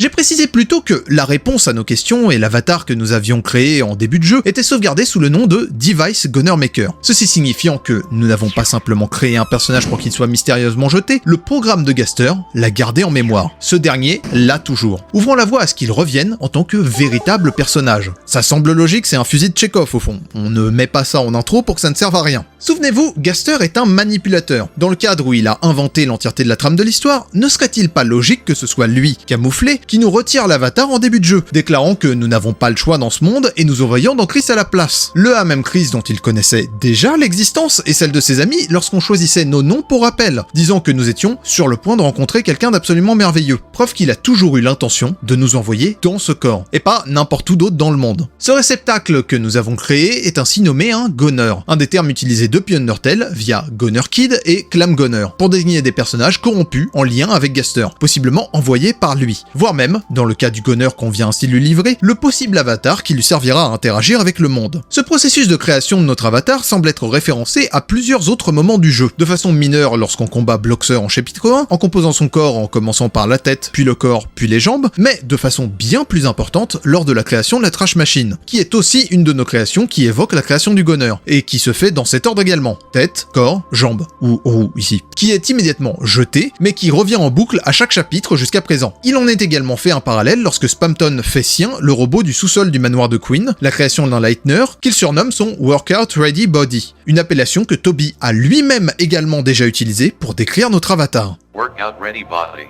Comprenez bien que cet avatar que l'on était en train de créer et de nommer aurait dû être notre incarnation dans ce monde, notre vrai personnage, en opposition au personnage principal de l'histoire. Si on le nomme comme nous, Gaster fait remarquer qu'évidemment les noms seraient les mêmes, parce que cet avatar, c'est nous. Et c'est donc un parallèle direct en de nombreux points avec Kara. D'exactement la même manière, bien que ce ne soit pas le personnage dans lequel on semble s'incarner finalement, c'est comme notre avatar de RPG que l'on personnalise en début de jeu. Lorsque l'on le nomme, son nom zoome à l'écran d'exactement la même manière que dans Undertale, et au sujet de son nom justement, là où le joueur peut se nommer avec jusqu'à 12 caractères, et de façon assez surprenante, le nom du Goner que l'on crée dans Deltarune est lui limité à précisément 9 caractères. ce qui ne peut être qu'une référence tant c'est précis. Dans ce cadre, la prémisse de Deltarune est un petit peu Undertale si on nous avait immédiatement subtilisé Kara. Ceci est la probable explication de notre manque de libre arbitre, de contrôle sur la narration et de contrôle sur Chris, équivalent ou équivalente à Frisk ici. Gaster nous a subtilisé une partie de notre pouvoir de joueur et se l'est approprié, devenant ainsi capable de contrôler la narration, de créer les Dark Worlds et, pourquoi pas, de s'incarner dans le monde via son Knight. De façon tout à fait littérale, il s'est approprié le rôle de protagoniste de l'histoire. C'est par ce parallèle entre Kara et notre avatar volé que Wendy choisit, et c'est le meilleur nom qu'il ait jamais trouvé de sa vie, de surnommer le Gunner acteur. Non seulement parce que c'est la seconde moitié de character, en ajoutant le A parce que ça fait acteur, mais aussi parce que ça ressemble au mot acteur. Gaster étant le metteur en scène, comme on l'a dit, cette association marche parfaitement. Et donc, non seulement je l'appellerai en partie comme ça aussi, mais je pense vraiment, non ironiquement, que c'est possiblement le vrai nom qu'il aura dans le jeu. C'est très Tobicore pour le coup. D'un point de vue tout à fait littéral, il faut que je le précise immédiatement, acteur n'est pas Kara. Je vous fais pas un remake de la théorie post-génocide là. Kara était notre avatar, plus particulièrement notre âme dans Undertale, et même si on est figurativement la même âme, on l'y a certainement laissé. J'espère. Par contre, c'est aussi un sentiment qui fait inhéremment partie de nous. Et en ce sens, nous sommes toujours un joueur. Ce sentiment est toujours avec nous, dans notre âme. Et de façon tout à fait directe, je pense que Kara, en tant que personne, trouve plutôt son parallèle dans Chris, qui semble, dans la personne qu'elle est, être une fusion entre Kara et Frisk, même si les liens avec Kara me semblent plus directs. Par contre, acteur est conceptuellement une variation de Kara en tant que notre avatar, étant et lui aussi un de nos avatars, et contenant une partie de nous. On l'a pas juste designé, on l'a aussi caractérisé. On y a insufflé une part de nous. Et c'est possiblement ça qui en fait un excellent candidat ou une excellente candidate pour être le Knight. Héritant de notre pouvoir de lumière, mais servant aussi le maître des ombres, pouvant également représenter notre besoin de contenu, les créant littéralement en ouvrant des Dark Worlds, Yell peut aussi être une variation conceptuelle de ce qu'est Flowey. D'une part parce que ça risque d'être l'antagoniste principal, et d'autre parce que c'est un réceptacle vide, un autre joueur sans âme.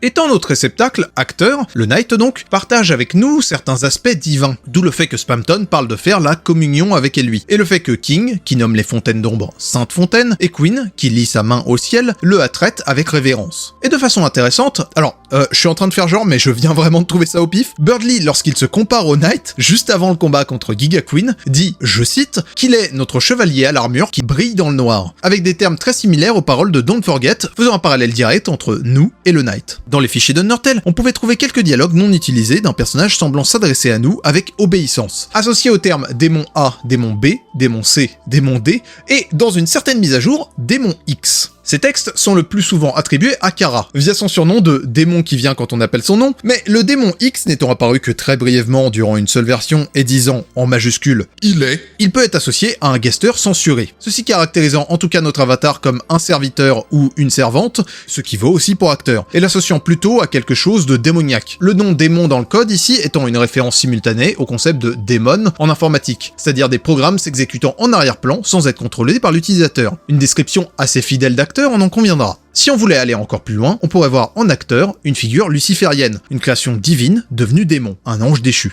Mais bon, j'entends que je fais surtout des liens thématiques ici, alors pour finir de convaincre les plus récalcitrants d'entre vous, l'argument qui a fini de me convaincre personnellement est le suivant. Quel pronom Kara utilise pour se désigner selon vous? Le neutre they semblerait naturel, mais vous auriez tort. C'est en effet la façon dont Yell est désigné par d'autres personnages, Asriel en particulier, mais lorsque Kara apparaît en génocide, lors d'une seconde run pour être précis, la seule fois où Yell se désigne autrement qu'à la première personne, Kara utilise le difficile à retranscrire it, dans The Demon That Comes When People Call Its Name. Disons que c'est l'équivalent du mot ça, mais si c'était un pronom personnel. C'est également du neutre, mais c'est un neutre particulier qui désigne spécifiquement les objets inanimés et les animaux sauvages. Et vous, les mazos dans le public, je vous vois, des bisous à des morsures à vous, j'imagine? C'est donc quelque chose d'autrement inhabituel, Kara s'objectifie ici, se considérant comme notre serviteur ou servante démoniaque. Et ce n'est absolument pas anodin parce qu'il se trouve que seulement 2 autres personnages dans tout Undertale et Deltarune sont désignés ainsi. Vous l'aurez compris, c'est précisément acteur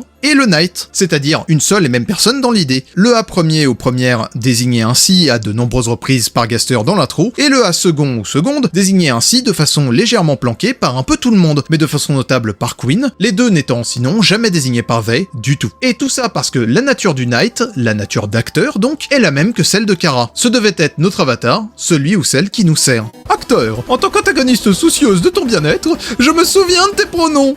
Le fait que ce they ne soit jamais utilisé pour désigner le knight ou acteur est intéressant dans le cadre où, outre une fois par Spamton où il utilise en effet it pour désigner celui ou celle qui tire ses ficelles, mais qui en soi pourrait bel et bien désigner le knight, c'est de lui et de sa trame dont Spamton doit se libérer pour être libre et prendre son destin en main, le corrupteur, c'est-à-dire le personnage qui rend les boss secrets fous, est toujours désigné par they. En vérité, c'est intéressant surtout pour moi parce qu'entre les deux vidéos, j'ai encore brièvement changé d'avis et eu une courte phase où je pensais à nouveau que le knight et le corrupteur étaient la même personne, acteur donc. Mais bon, voilà, la question est difficile à trancher quoi qu'il en soit. Ceci va en tout cas dans le sens du fait que ce soit deux personnages distincts, ce qui ouvre la porte à de nombreuses possibilités quant à l'identité du corrupteur. Gaster directement est très convaincant, on en a déjà parlé, même si ça va un petit peu à l'encontre de son rôle. Et ça ferait, à mes yeux, des boss secrets des créations involontaires, puisqu'il semble révolter contre le mensonge fondamental de ce monde. Death, pour toutes les raisons déjà évoquées, est alors probablement ma candidate préférée. Un candidat auquel Wendy souscrit, mais ce n'est pas vraiment mon cas, est Friend.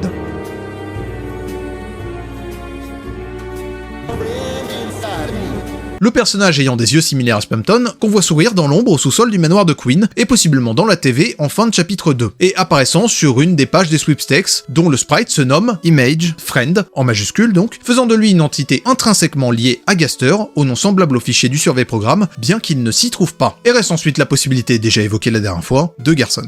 Tant qu'on est sur les personnages qui pourraient être à proximité de Gaster, permettez-moi un encart sur quelque chose qui pourrait vous y faire penser directement, l'entrée 17. On a déjà caractérisé cette expérience de Gaster comme un probable proto-Dark World, certainement la création dans laquelle il est tombé, atteignant ainsi les profondeurs du monde, les depths. Il aurait alors peut-être créé une fontaine plus sombre que la normale. Sombre, toujours plus sombre, c'est-à-dire l'équivalent d'une fontaine, dans une fontaine, dans une fontaine. Concept avec lequel on joue déjà un peu avec Birdly en fin de chapitre 2, et la page « But what if it could get darker than dark ?» et si ça pouvait devenir plus sombre que sombre dans les sweepstakes. Peut-être finira-t-on donc nous aussi par explorer un de ces Darker Than Dark Worlds. En tout cas, en prenant les choses ainsi, il aurait mené son expérience dans le monde d'Undertale avant d'en disparaître, et les deux assistants à qui il parle seraient alors, il serait peut-être temps de l'accepter, j'avoue, probablement Sense et Papyrus. Le second, bien que semblant très innocent dans Undertale, cachant définitivement quelque chose dans Deltarune. Mais on peut aussi supposer que ce n'est pas l'expérience qui a signé sa fin, mais une expérience qu'il a faite ensuite, une fois rejeté du monde, pour mettre en place son plan dans Deltarune, ou peu après le début du jeu. Les deux pourraient alors, par exemple, être Acteur et Death, ou du moins le Knight et le Corrupteur. Reste une autre possibilité non moins intéressante, mais accrochez-vous, celle que l'expérience n'ait pas consisté en la création d'un Dark World, mais que l'expérience soit l'entrée 17 elle-même, la fenêtre de dialogue que le joueur peut lire et qui remplace en quelque sorte la salle dans laquelle on entre depuis le debug mode pour y accéder. Un prototype de programme de contact entre Gaster et nous donc. Les deux à qui Gaster parle pourraient alors être, par brisure du quatrième mur, littéralement nous et notre avatar, c'est Lecteur. Vous pouvez voir en tout cas que les possibilités sont nombreuses, là où elles tendaient plutôt à manquer jusque-là, ce qui je dois dire est un bon signe. Pour revenir au fait que le Knight serait notre avatar, cela pourrait permettre tout un tas de choses. Étant donné qu'il s'agirait de notre antagoniste, un affrontement avec lui serait une représentation littérale du joueur se confrontant à lui-même, et serait le moyen dont on pourrait éventuellement changer. Rappelez-vous des parallèles avec Moon en début de vidéo, on est en plein dedans là. Une autre possibilité serait qu'à un moment de l'intrigue, nous puissions regagner notre avatar initial et que le Goner devienne notre nouveau protagoniste, ne serait-ce que temporairement. Dans tous les cas, l'idée de combat tournant autour de notre nature de joueur, probablement impliquant le Knight donc, serait l'occasion parfaite d'un retour du thème représentatif de cela dans Undertale, Megalovania. Alors ça pourrait sembler un peu fanservice et capillotracté, j'entends, cependant non seulement ça ferait thématiquement sens d'une part, mais d'une autre on sait que cette musique est la signature de Toby, qu'il aime utiliser pour marquer une forme de conclusion dans ses travaux. On a dit oui plutôt à Penumbra Phantasm, vous allez pas dire non à Megalovania, si? Mais tant qu'on est là-dessus, allons-y, soyons complètement fous, et vous me devez tous 10 balles si j'ai raison, par contre dans le cas inverse je vous paie pas, hein. Je ne serais pas si étonné que ça si Megalo Strike Back faisait son apparition. Ça peut sembler encore plus perché, mais prenez bien en compte que, malgré ses utilisations abusives et racoleuses dans la communauté, comme pseudo-thème de Kara ou que sais-je, c'est initialement censé être une suite à Megalovania, composée par Toby pour l'album I Miss You Earthbound 2012, hommage communautaire à Earthbound, symbolisant le retour spirituel de ses fans, et donc des joueurs sur ce jeu, et qui date donc de l'époque de la première conception de Deltarune, dont beaucoup de thèmes d'Undertale comme de Deltarune aujourd'hui sont issus. Assez littéralement, Megalo Strike Back est le retour du joueur, et quoi de mieux pour représenter le moment où les masques tomberont et que notre nature sera révélée. Et, sur une dernière note, musicale toujours, le Knight, qui pourrait de son point de vue continuer de n'agir que pour nous créant du contenu pour nous satisfaire, pourrait être la personne chantant Don't Forget, celui ou celle qui restera à nos côtés dans le noir, notre humble serviteur jusqu'au bout. Don't forget, I'm with you in the dark.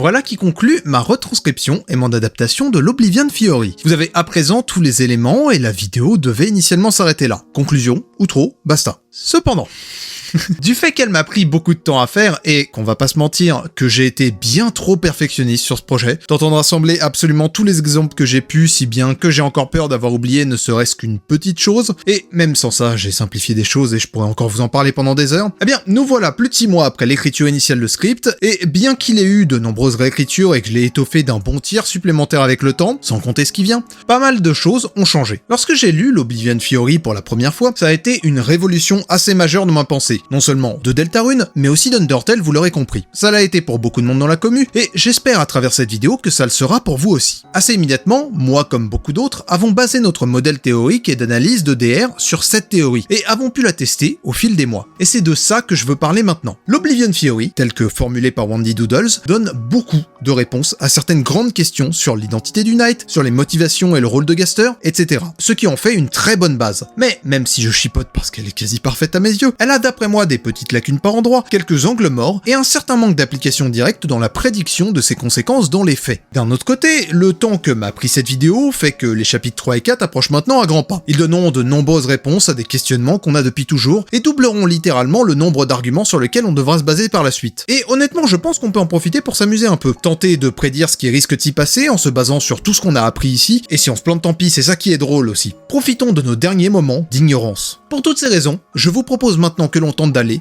au-delà de l'Oblivion Fiori.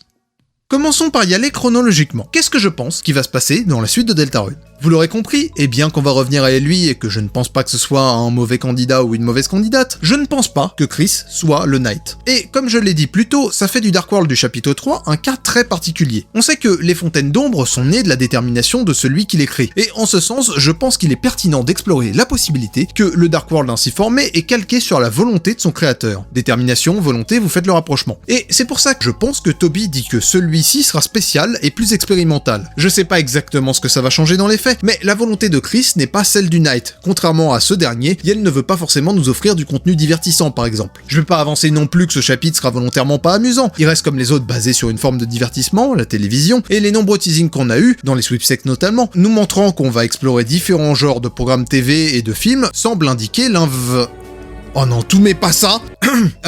Tout ça pour dire que je pense qu'il y aura des choses différentes, mais je sais pas précisément quoi. Étant donné qu'un teasing récent montre des choses qui me font penser aux cliffs au début du Dark World dans le placard, je pense qu'on assistera à la formation du Dark World, donc peut-être aussi que Ralsei prendra du temps à nous rejoindre, possiblement parce qu'il ne s'attend pas à ce qu'un Dark World apparaisse, etc. On nous a aussi beaucoup montré la fameuse Green Room. Peut-être qu'elle servira de sorte de hub duquel on accédera aux différents programmes TV. Il y aura Mike et Tena en tant que boss chapitre et boss secret, respectivement ou pas, c'est comme vous voulez, là j'ai aucun avis là-dessus. Il y aura une section météo avec La Nino et El Niña, une section mafia, une section western, reste tout est cowboy, Toriel sera avec nous, peut-être même Undyne ou Napstablook, ou même les deux, soyons fous, et j'en passe et des meilleurs. Bref, chapitre 4. À vrai dire, la plupart des teasings qu'on a eu, même si ça a un peu changé récemment, nous viennent de là. Mais on nous a surtout montré le Light World pour le coup, là où on nous l'a jamais montré pour le chapitre 3. Et pour cause, je pense qu'il y a simplement pas de section Light World dans le chapitre 3. En même temps, pas vraiment besoin, on aura le chapitre 4 dans la foulée qui nous donnera une section comme ça en conclusion. Je m'explique. Pendant longtemps, j'ai pensé un peu à contre-courant de la plupart des gens que Rudy ne parviendrait pas à aller à l'église contrairement à ce qu'il dit en chapitre 2. Parce que si chaque chapitre prend un jour de la semaine, ça se passerait pendant qu'on est dans le Dark World de Chris à la maison. Et je me serais attendu à ce qu'il se passe un truc grave avec Rudy pendant ce temps-là. Je pensais donc que le chapitre 4 serait plus ou moins le tournant de l'histoire puisque ce serait certainement le moment où il mourrait, probablement en fin de chapitre, en étant en un sale état tout du long. Et ce serait donc un chapitre à l'hôpital. Bien, tout ça pour dire que j'ai retourné ma veste. Je pense que la raison pour laquelle il n'y a pas de section Light World dans le chapitre 3, c'est parce qu'il se passe uniquement de nuit. Et on a une preuve de ça qui est qu'il semble y avoir non seulement une musique qui s'appelle littéralement Hometown Day, ce qui implique qu'on était de nuit avant ça, mais aussi deux sections Light World séparées dans le chapitre 4. Une où il pleut et l'autre non. Une le matin et une le soir donc. S'ajoute à ça une image récente où on voit Noël au milieu de cadeaux, probablement habillé pour aller à l'église, ce qui fait sens vu que donc le chapitre 4 est le lendemain du 2, c'est-à-dire le jour où Rudy va aller à l'église. Bon, partant de là, beaucoup de monde pense que ce qu'on voit là est le manoir des Holiday, ça je suis d'accord, et que si on y va, c'est probablement que le Dark World va se trouver là. Ça, je suis pas d'accord, parce que je pense qu'il sera à l'église du coup, et que ce qu'on voit là est juste cette séquence dans le Light World avant ça, où les persos se préparent pour y aller. Cela dit, c'est pas bien grave en soi, parce que le sujet précis de ce Dark World du chapitre 4 ne me semble pas exactement clair et gravé dans le marbre, et je suis un peu ouvert à tout. Si c'est à l'église, ça ouvre à ce qu'il soit centré sur la religion. C'est pas vraiment du divertissement, mais c'est définitivement une façon dont on peut s'échapper de la réalité, entre guillemets. Mais bon, j'ai des doutes sur le fait que Toby irait jusque sur ce terrain-là, ou bien sinon, on pourrait aller explorer les livres de fiction de Gerson. Ça nous permettrait aussi de parler de ce que nous cache Alvin. Et au passage, si vous cherchez un moyen qu'un Dark World soit semblable à Undertale, sachez donc qu'il est là. Ce serait très intéressant et méta auquel cas. Honnêtement, je pense pas que ça va arriver, mais je suis plutôt pour. Et si jamais on est chez les Holiday, peut-être qu'on parlera de Noël et des histoires racontées aux enfants, peut-être du travail si ça se centre déjà sur la mère de Noël qui semble enfermée là-dedans. Bref, ça ouvre d'autres possibilités. Une chose reste constante dans tout ça, de mon point de vue en tout cas, je garde la rechute de Rudy à la fin de ce chapitre. Le fait qu'il veuille se rendre à l'église étant évidemment une mauvaise idée et un setup pour ça. Et c'est pour ça qu'il pleut après d'ailleurs, parce que c'est triste genre. Chapitre 5 maintenant. Une proposition qui tombe sous le sens lorsqu'on réalise l'idée que chaque chapitre est centré sur un moyen de s'échapper de la réalité, d'autant avec l'état de Rudy, ça y est on sera à l'hôpital, serait la thématique du jeu vidéo lui-même dans le jeu Dragon Blazers 3, auquel Noël joue avec son père, permettant donc de traiter leur relation. C'est possiblement teasé par les sweepstakes, bien que c'était dans Dragon Blazers 2, pas 3, avec le labyrinthe de glace et la porte cachée que seul Noël peut atteindre, qui seront donc probablement présents et feront plus que probablement partie de la Weird Route de ce chapitre. Je reviens au sujet des potentiels Weird Route plus tard. Sinon mèneront au boss secret. Au point où nous en sommes dans la partie de Noël, elle est au donjon de glace, ce qui sera raccord, et elle nous indique que le mage de l'équipe, capable de faire des attaques de feu, mais qui semble également être le healer, semble l'avoir temporairement quitté, ce qui pourrait être un foreshadowing pour Ralsei, healer associé aux flammes dans certains visuels, puisque nous prendrions probablement la place des protagonistes du jeu. Évidemment, tout ça repose sur le fait qu'on ait déjà introduit les types élémentaires au système de combat, ou bien qu'on les introduise directement dans ce chapitre, même si ça me semble un peu tardif. Et c'est un peu pour ça que je plaçais ce chapitre plutôt à la base. Avec le fait qu'on nous ait teasé la porte que seul Noël peut atteindre un peu tôt, puisque dans les sweepstakes, mais qu'importe, d'autant que le chapitre 5 devait sortir avec les chapitres 3 et 4 à la base. Vous trouverez peut-être étrange que plus tôt, j'ai fait introduire par Toby l'idée que les Dark Worlds soient un miroir des sentiments de leur créateur. La raison, c'est parce que je pense que ça va revenir. Souvenez-vous, Rudy vient de mourir ou est mourant, et on a déjà bien installé dès le chapitre 2 le fait que Noël est au bord du craquage complet. Eh bien, voilà mon idée de scénario basée sur rien d'autre que le fait que ça me semble bien marcher, c'est Noël qui ouvre le Dark World du chapitre 5, tentant d'échapper à la réalité par ce biais, de façon absolument littérale, voire même arrêtant et prolongeant possiblement le moment de la mort de Rudy jusqu'à ce que la fontaine soit scellée en fin de chapitre. On partirait alors à la poursuite de Noël dans ce Dark World qui parlerait de l'acceptation de la mort de son père et scellant dans le marbre le caractère misérable de la vie de nos héros dans le Light World et l'horrible destin auquel ils sont enchaînés.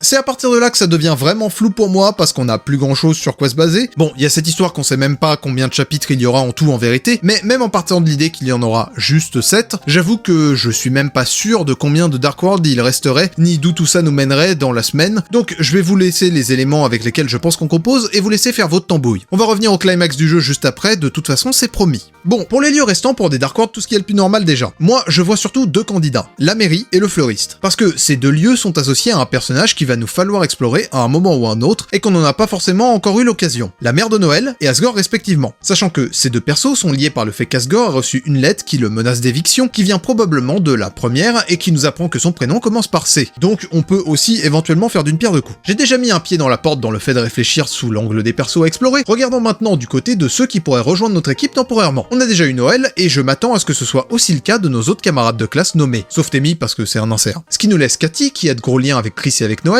et est un perso super intriguant qui parle de magie et d'occulte, bref. Et puis Jokington, parce que, je sais pas moi, pitié, foutez-moi un Dark World sur le baseball avec mon super pote Jokington qu'on puisse swinger un coup. Lune, pourquoi est-ce que tu me fais dire ça ? Avant de parler de l'éléphant dans la pièce, il faut aussi que je mentionne la possibilité qu'un chapitre contienne plusieurs Dark Worlds, ou qu'à un moment on aille dans un de ces fameux Darker Than Dark Worlds, sans que ça ne provoque forcément immédiatement le roaring. Auquel cas ça complique les choses, mais voilà, ça permettrait une exploration encore plus intéressante du rapport à la fiction, puisque cette fois, les Darkners pourraient aussi jouer à ce qui est un jeu de leur point de vue, dans un monde qui leur est inférieur. Bref, je l'ai sauté dans les lieux parce que je pense qu'il est un peu spécial, et je le garde pour le chapitre final. Mais il reste évidemment le bunker, qui peut contenir tout un tas de choses Rose, probablement Gaster, possiblement Death qui a assez probablement disparu non loin de là, peut-être même un de ces Darkers and Dark Worlds, ou les Depths directement, et donc on peut arriver à revenir là de plein de façons différentes, que ce soit en poursuivant Noël qui continue de fuir, en cherchant Death de façon plus directe, en y étant guidé par Sense et Papyrus dont on aura certainement enfin eu les quêtes secondaires, parce que oui, je pense qu'on va avoir progressivement des quêtes secondaires dans Light World, on a une prémisse de ça avec Abstablook qui nous demande de lui amener quelque chose de divertissant demain, durant le chapitre 2, que ce soit donc pendant le chapitre 3 ou 4, et n'oublions pas aussi que si c'est en fin de jeu, ça aura certainement lieu pendant la fin du monde, voire pendant le festival s'il est pas en épilogue. Mais vu que les boss secrets semblent y faire référence, je pense que c'est là que le Roaring aura lieu, même si ça implique qu'Azriel sera possiblement à nos côtés, donc peut-être qu'on ira là simplement pour aller au cœur des ténèbres.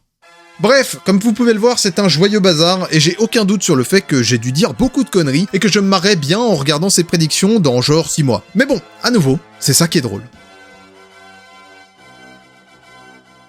Bon, tout ça c'était des prédictions qui reposent somme toute assez peu sur notre modèle de l'Oblivion Theory. Ce qui m'intéresse vraiment, c'est ce vers quoi cette théorie nous fait pointer concernant la fin du jeu. Après tout, elle repose sur une analyse d'Undertale et de ses grandes significations thématiques, alors c'est tout naturellement qu'elle ouvre à des questionnements sur ce que seront les messages de Deltarune, sur son joueur, sur le rapport à l'évasion dans la fiction, etc. C'est une chose de dire que ça va en parler, mais qu'est-ce que ça va dire? Et pour ce faire, je vais avoir besoin d'amender certaines choses pour qu'on aille pas à pas vers une détermination de ce qui va se jouer dans cette fin, ou du moins ce qu'on peut en comprendre en l'état. Et pour ce faire, j'aimerais qu'on parle un petit peu d'une autre théorie, la Device Theory.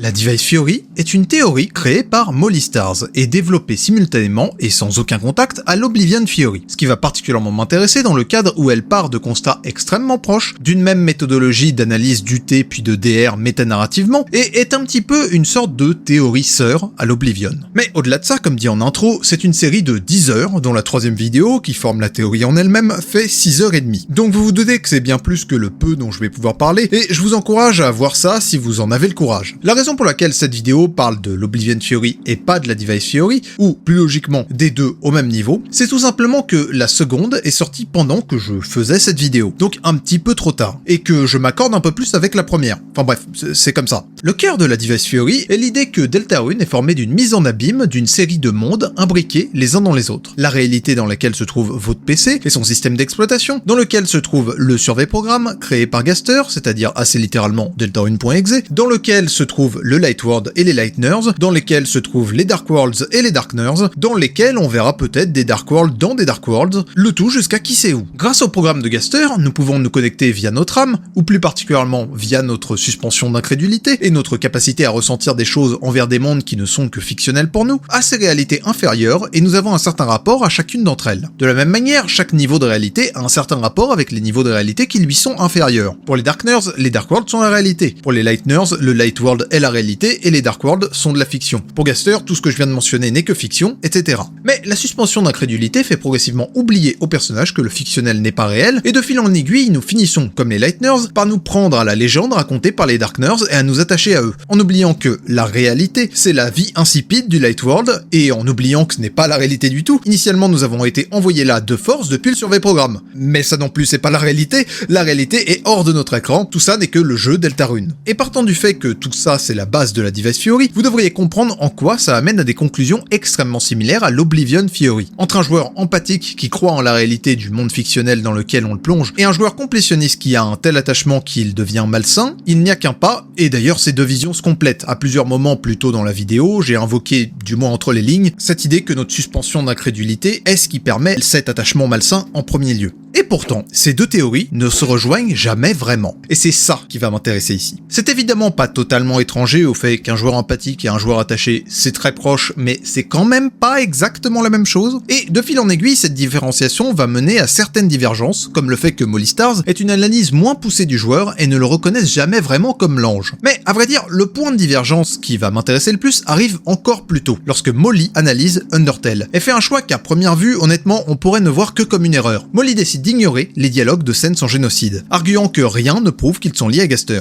Alors, elle se rattrape relativement dans la vidéo suivante en admettant qu'elle a été un peu dure, et qu'il est possible que ce soit lié à Gaster, étant donné qu'on parle de Sense, et que lui parle du fait que leur rapport montrait l'existence de l'anomalie, au pluriel donc, mais le mal est déjà fait en quelque sorte. Parce que, si vous vous souvenez de notre passage d'Undertale à Deltarune, le fait de considérer que le personnage de Gaster se définissait en rapport à l'anomalie, parce que c'était le cas du personnage de Sense et que c'est quelque chose qu'ils semblaient avoir en commun, était une de nos bases dont j'ai repousser la remise en question à plus tard. Et ce plus tard, nous y sommes maintenant. Je suis assez dur dans mes propos envers la Device Theory sur ces points de divergence, vous l'aurez probablement remarqué. Je parle d'erreur, de ne jamais avoir compris telle ou telle chose, et pour cause, je suis plutôt d'accord avec l'Oblivion Theory, et ces choix sont des points de désaccord avec la Device Theory pour moi. Mais je suis bien décidé à vous apprendre une morale aujourd'hui les enfants, parce qu'écoutez-moi bien, parfois, le fait d'avoir des gens pas d'accord avec soi peut nous apporter quelque chose qu'on n'aurait jamais eu sinon. Le fait que Molly ait fait des erreurs, entre guillemets, de mon point de vue, est une bonne chose. Alors pourquoi? Parce que, ne reconnaissant pas cette base de notre caractérisation de Gaster, et dans une moindre mesure du rôle du joueur, Molly ne voit pas Deltarune comme un affrontement entre eux, et une tentative d'enfermer l'anomalie dans un cycle éternel de fiction. Et, ne reconnaissant pas ça, Molly ne part pas d'une analyse du rapport de Gaster et de son Knight au joueur pour analyser tout le jeu, mais majoritairement, en remplacement, d'une analyse de Chris à ce même joueur et à la disparition de Death. Et cette différence d'approche dans l'analyse va le amener à voir tous les personnages sous un angle que l'on ne pouvait pas voir avec notre approche à nous. Assez littéralement, ça révèle nos angles morts, et ça vient compléter et corriger notre vision des choses. Et c'est ça, pour moi, aller au-delà de l'Oblivion Theory.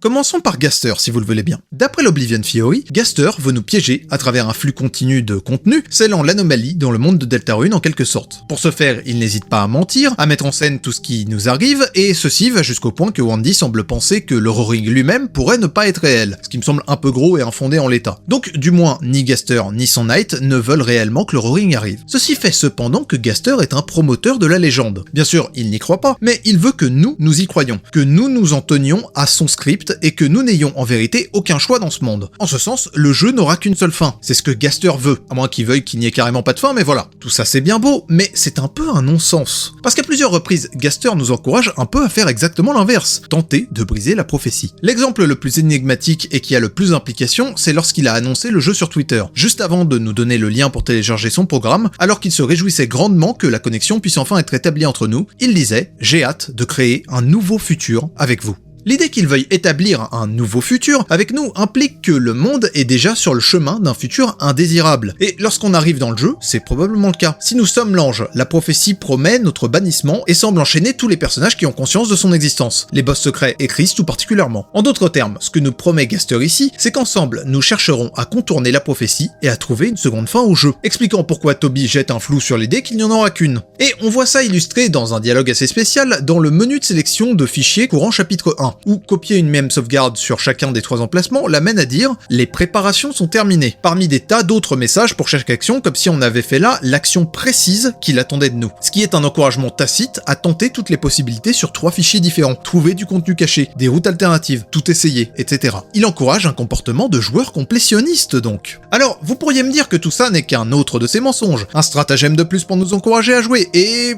Tiens.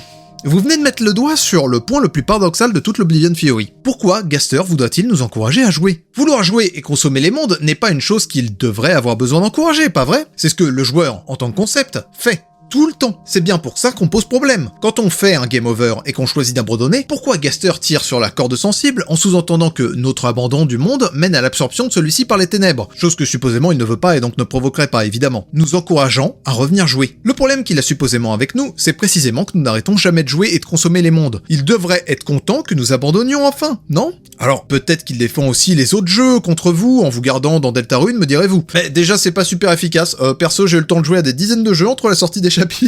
Mais surtout, je rappelle que vous basez cette caractérisation sur l'idée que, dans Undertale, lui et Sense voulaient nous arrêter, supposément pour sauver leur monde, sauf que... rappelle que le joueur de Deltarune est le joueur d'Undertale. C'est trop tard, nous avons déjà consommé Undertale, et il n'a jamais tenté de nous en empêcher. Peut-être que Gaster s'est alors fait défenseur de tous les mondes, sauf celui de Deltarune qu'il a choisi de sacrifier pour la bonne cause.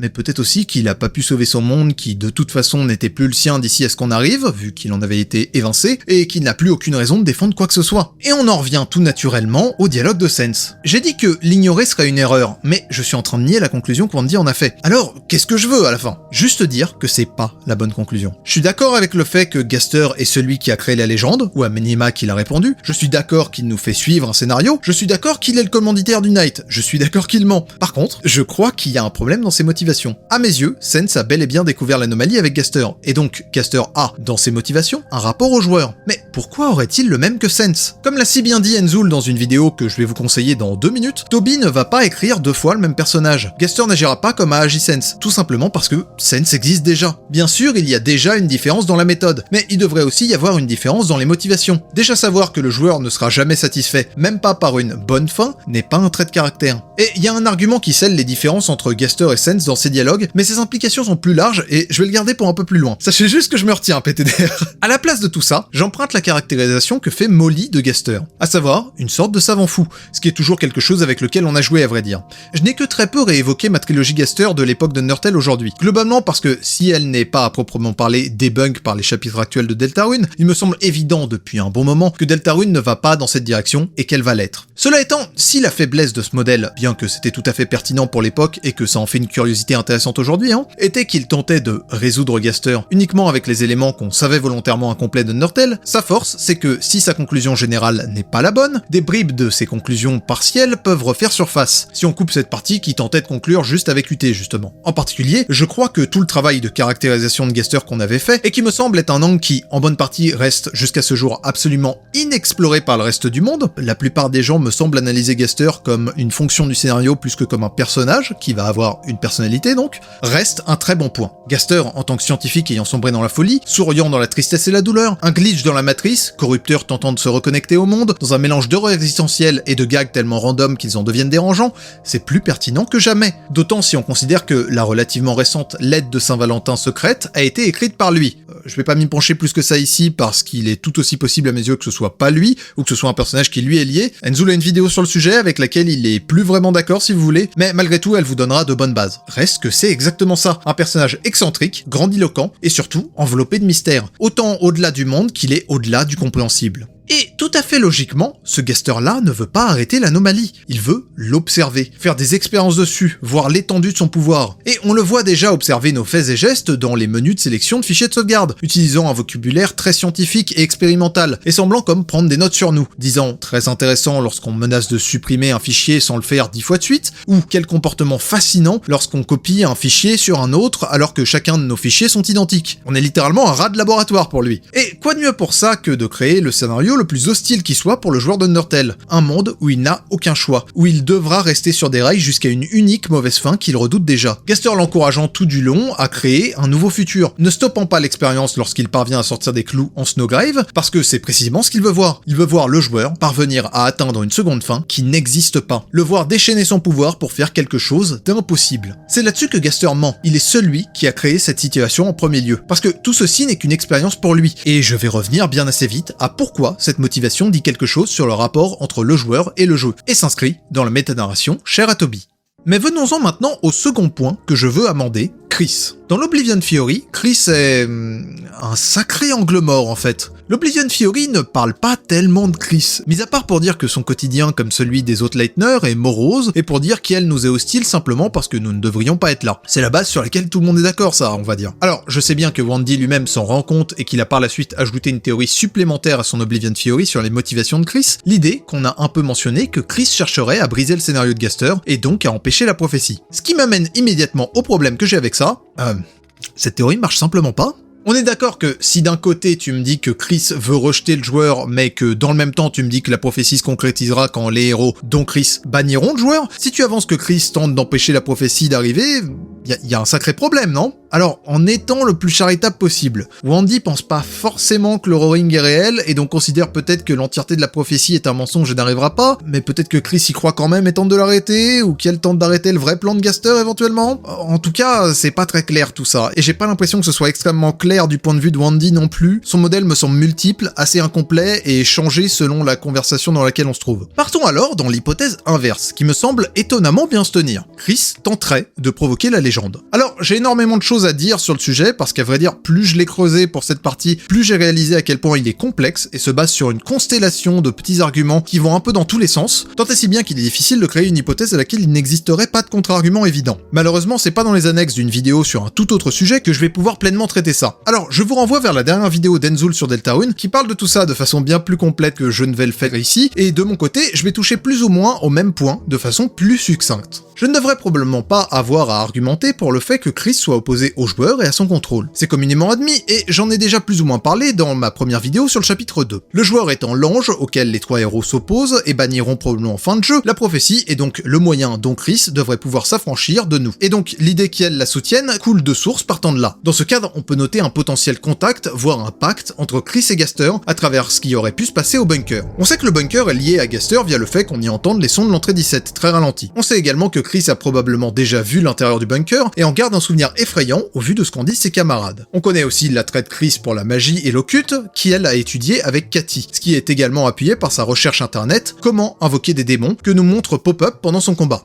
Ai-je besoin de vous rappeler qui nous avons associé à une figure démoniaque? Partant de là, une hypothèse est celle que Chris aurait assez littéralement vendu son âme au diable, c'est-à-dire à Gaster. Ceci se connecte possiblement avec les quelques sous-entendus que Chris complexerait sur sa condition humaine, point commun avec Kara au passage, et pourrait souhaiter devenir un monstre, et donc perdre son âme. Ça explique pourquoi Gaster, qui pour rappel avait connaissance de Chris et savait qu'on allait le rencontrer dès la création de notre avatar, nous a spécifiquement envoyé dans et lui. Un point qui appuie ça, c'est le fait que Chris ne semble pas, à proprement parler, avoir d'âme. Déjà parce qu'à nouveau c'est l'âme du joueur évidemment, mais surtout parce que le menu en Dark World décrit notre duo de la façon suivante: corps contient une âme humaine. Formation très froide et alambiquée, c'est très gasterisant, et évitant de dire que c'est son âme humaine donc. On peut alors interpréter les choses de deux manières. Soit Chris a perdu son âme et en retour Gaster lui a confié la nôtre, celle du joueur venu d'Undertale, soit de la même manière que l'âme de Frisk était en fait l'âme du joueur, en renonçant à son âme et en la confiant à Gaster, celle-ci est devenue celle en laquelle on s'incarne. Une autre chose qui pourrait être liée à tout ça, c'est le contact suggéré entre Chris et Ralsei, que ce soit lors des deux fois où notre attention est portée ailleurs et où il semble discuter dans notre dos, ou éventuellement via la possibilité que Chris se rende dans les Dark World de nuit. En témoigne son nom sur la sauvegarde en début de chaque chapitre. Dans tous les cas, les actions de Chris pendant ces nuits pointent vers un plan très complexe. Trop complexe à vrai dire. Encore une fois, rien que pendant la première nuit, Chris rebranche la télé pour le Dark World du lendemain et mange probablement la tarte qu'a faite Toriel de façon à ce que Suzy reste dormir à la maison le jour suivant après avoir refait une tarte, et tout ça c'est sans parler de ce que Chris fait la deuxième nuit, mais dont on n'a pas encore toutes les conséquences, si ce n'est que ça semble tout aussi complexe. Et tout ceci malgré le fait que tout ce qui semble préparer la création de son Dark World prédate le moment où Chris apprend supposément comment on en fait un en chapitre 2. Ça pointe en toute honnêteté vers le fait que Chris savait potentiellement déjà faire des Dark World et a une notion exacte de ce qui va se produire. Et comme mentionné plus tôt dans la vidéo, la seule chose qui pourrait le renseigner sur l'avenir de cette façon, c'est la légende, dans l'idée où elle est bien plus exhaustive que ce qui nous est dit. Mais comme Chris est en contact avec Ralsei et possiblement Gaster, tout s'explique. Et si jamais vous voulez y aller à fond, peut-être même que Chris crée ce Dark World en premier lieu, parce que la prophétie dicte qu'il existera, et pour la concrétiser. Bon, après tout, il y a bien des gens qui croient en Papyrus Night, écoutez. Ceci va également dans le sens que Chris n'est peut-être pas tant la victime de notre contrôle que ça, étant capable de le reprendre quand elle le souhaite, dans le cadre de son plan. Mais, à en croire tout ce que je vous raconte là, Chris travaillerait main dans la main avec Gaster dans le but d'avancer la prophétie, et on est vraiment à 2 pas de retomber sur Chris Knight. Alors relativisons. Un contre-exemple évident à cela est que Chris tente potentiellement à 2 reprises de prévenir le monde des actions du Knight et du danger que celui-ci représente. Argument supplémentaire et assez majeur pour dire que ce n'est pas lui d'ailleurs. Le premier intervient lorsqu'elle tente de parler à l'un des rois de cartes du danger qui plane sur son monde, et le second, plus questionnable puisqu'il est provoqué par un choix du joueur mais similaire et bien plus exhaustif que la proposition qu'on choisit alors, lorsqu'elle parle à Undyne du danger des Dark Worlds, mais qu'elle ne le accroît pas. Et c'est possiblement pour ça que Chris ouvre la porte de la maison, sachant que la police arrive, quand elle crée son Dark World, pour alerter les autorités. Une autre illustration de cela est la peur qu'elle semble avoir du bunker et des Dark Worlds, reculant de quelques pas de plus que Suzy lorsque le premier s'ouvre, sous-entendant possiblement qu'elle connaissait déjà leur existence. On voit bien de cette façon que Chris s'oppose forcément à Gaster, malgré tout, et ceci est cohérent avec l'opposition générale au contrôle qui est là, et pas juste au contrôle du joueur, puisque Chris semble se reconnaître dans les boss secrets qui sont plutôt liés au contrôle de Gaster.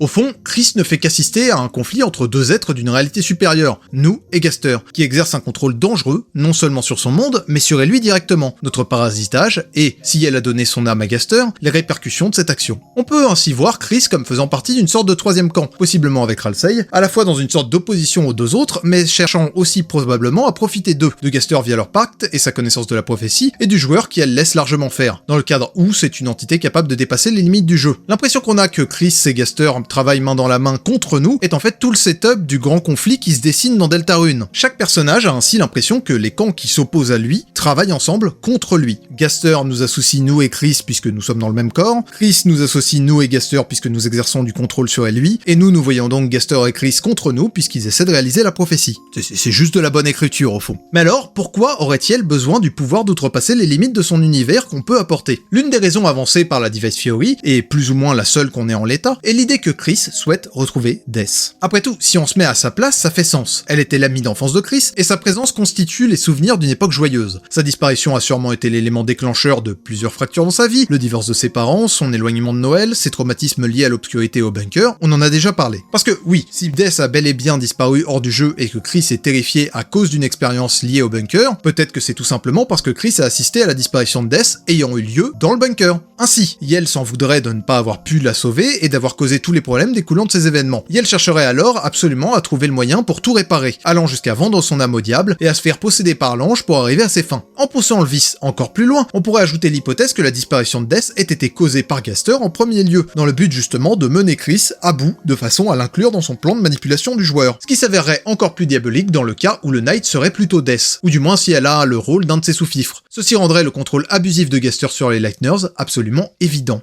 Et maintenant que j'ai posé tout le décor, venons-en enfin à la fin du jeu. Qu'est-ce que je pense qui va se passer dans la conclusion de Deltarune, et qu'est-ce que ça dira du rapport entre les joueurs et les jeux? Dans des conditions normales, comme dit et redit, il se passera exactement ce qui est décrit par la légende. Probablement un certain temps après avoir affronté le Knight, et après un build-up progressif de leur relation conflictuelle avec nous tout au long des chapitres, les trois héros se retourneront contre nous, l'ange, et après un combat dont nous serons le boss, nous serons définitivement bannis du monde de Deltarune. De cette façon, les personnages trouveraient une forme de bonheur, libérés en apparence de notre contrôle, et logiquement de celui de Gaster. Mais, outre si ce bannissement implique réellement une perte d'accès au jeu, ce dont je doute assez fortement, si on est tatillon d'ailleurs, même si le jeu se désinstalle, vous pourrez toujours le réinstaller, ce bonheur relatif ne pourra jamais être que temporaire, puisque tant que nous, joueurs complétionnistes, ne serons pas satisfaits, et il va sans dire que ce n'est pas une fin satisfaisante du tout pour nous, nous aurons toujours la possibilité de ramener le monde à zéro. Si du temps du chapitre 1, j'aurais été prêt à ignorer tout cela, à dire que peu importe la satisfaction du joueur, la morale serait justement que notre soif de contenu doit être ignorée et notre influence néfaste bannie, que ce soit l'existence de la route Snowgrave, les sous-entendus d'une seconde fin, la promesse d'un nouveau futur, ou encore le fait que ça ne remet pas Gaster, tout autant coupable que nous, à sa place, tout me semble maintenant indiquer que ce n'est pas la résolution vers laquelle Deltarune se tournera. Mais le joueur aurait-il, même dans son potentiel infini, la possibilité d'échapper à une prophétie inévitable? Et même si c'était possible, est-ce que ce ne serait pas donner à Gaster précisément ce qu'il veut? En quoi cela apporterait-il satisfaction aux joueurs et libérerait les personnages du contrôle qu'on leur afflige? Voilà tous les questionnements conflictuels avec lesquels nous devons composer. Alors, je vous propose d'y aller pas à pas parce que oui, je crois bien avoir une solution.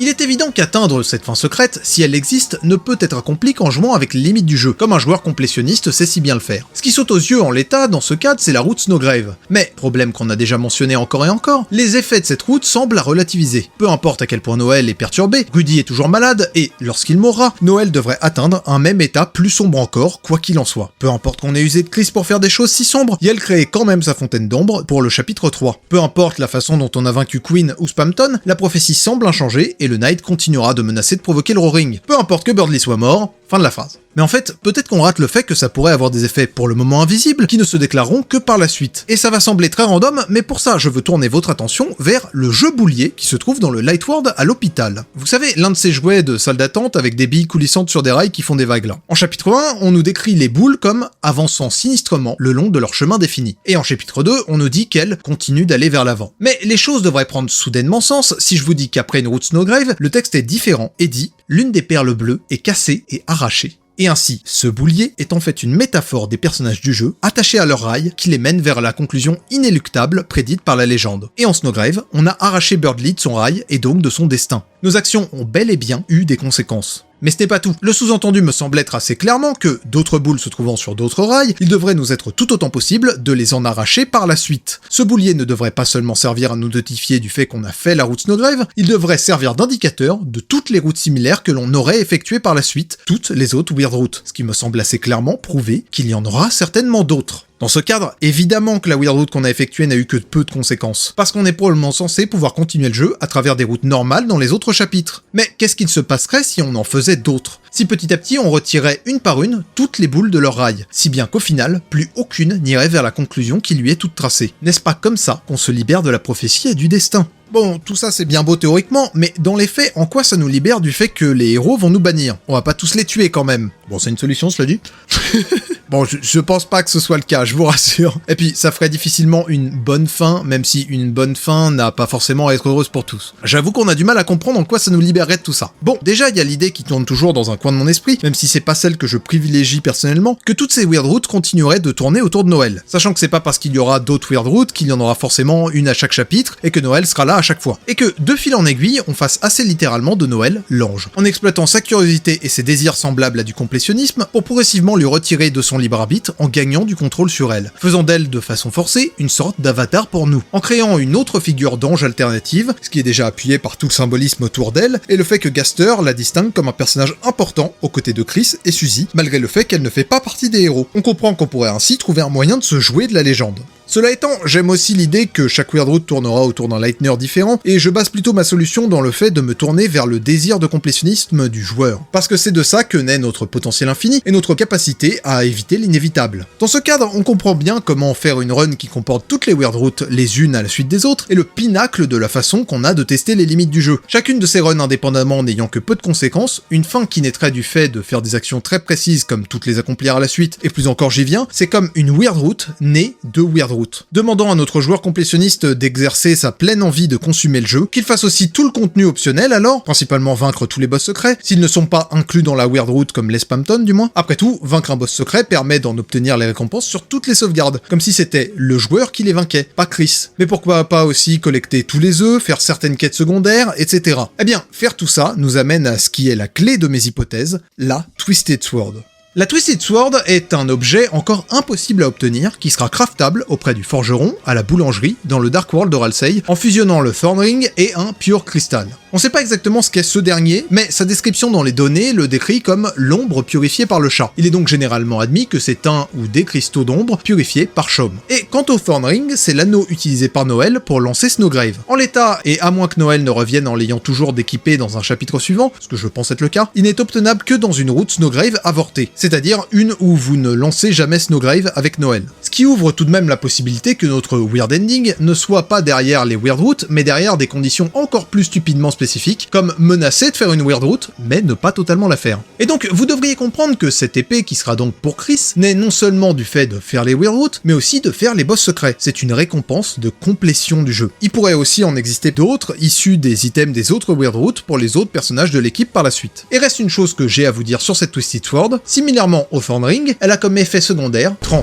Sur ce sujet et toutes ces justifications, je vous renvoie vers l'excellente vidéo d'Alfbred Chaos, mais notez que l'effet que ça a, même sur l'anneau, est pas exactement clair et que ça semble ne rien changer dans les combats de façon directe. Mais vu que ça s'appelle littéralement trans, et que ça s'associe avec le fait qu'à partir de là, Noël a des phases de ce qui s'apparente à de la transe, où elle se laisse contrôler par nous et où elle oublie tout ce qui s'est passé juste après, on considère souvent que c'est représentatif de notre contrôle sur elle. Mais donc, là où ça devient vraiment intéressant, c'est que quand on triche pour se donner la Twisted Sword, on réalise que l'effet y est différent. Il est accompagné d'une flèche vers le bas, inverse de la flèche vers le haut, qui indique une augmentation sur d'autres effets. Signifiant que le Thorn Ring, ayant été comme purifié par le Pure Crystal, la Twisted Sword réduit la transe. C'est-à-dire que c'est là un item qui permettrait possiblement de relâcher notre contrôle sur Chris. Et en imaginant donc qu'on obtiendra d'autres items similaires via les autres Weird Routes et les autres boss secrets pour relâcher toujours plus de contrôle, vous devriez voir où je veux en venir. Comment est-ce qu'on contourne la prophétie du bannissement de l'ange ? En renonçant à être l'ange et à notre contrôle en premier lieu. Tout comme Kara, face à l'impossibilité de détruire la barrière quoi qu'elle fasse, et malgré sa possession de la sauvegarde, avait fini par faire le choix d'abandonner et de laisser son âme, tout comme dans Moon, il faut que le joueur choisisse d'abandonner le jeu pour empêcher son héros de mettre le monde sans dessus-dessous en premier lieu, tout comme dans Undertale, il nous faut apprendre à savoir quand quitter et laisser les personnages vivre leur vie, pour éviter que les héros n'aient à nous bannir, pour atteindre la fin secrète, il nous faut simplement décider par nous-mêmes de leur rendre leur liberté, en arrêtant de jouer. Et pourquoi ça, c'est une fin satisfaisante pour le joueur ? Parce que c'est la solution paradoxalement. C'est en cessant de jouer, et en prémettant ainsi qu'on ne perturbera plus jamais le monde de Deltarune, qu'on débloque la dernière once de contenu du jeu, qu'on provoque l'inatteignable, la chose qu'on espère le plus rencontrer depuis le début, Gaster. J'en connais des comme toi. Tu es très déterminé, pas vrai ? Tu n'abandonneras jamais, même s'il n'y a aucun bénéfice à persévérer du tout. Quoi qu'il en soit, tu continueras simplement. Pas pour faire le bien ou faire le mal, mais juste parce que tu peux. Et puisque tu peux, tu dois.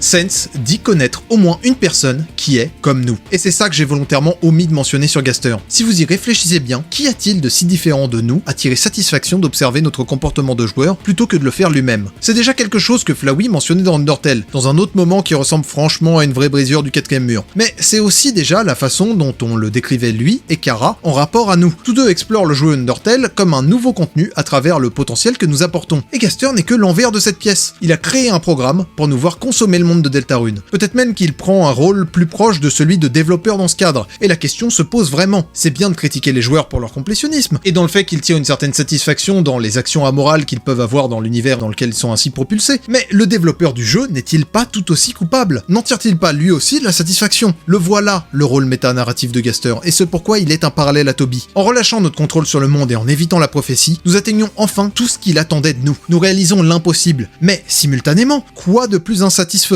pour lui que de voir que c'est en refusant d'interagir avec le contenu du monde qu'il nous offre que nous y parvenons? Quoi de plus provoquant pour un développeur que de voir le joueur arrêter de jouer? C'est comme ça qu'on peut forcer Gaster, celui qui, comme par définition, se devrait de rester caché hors du monde et dans le code du jeu, un contenu inatteignable, à enfin sortir de sa tanière.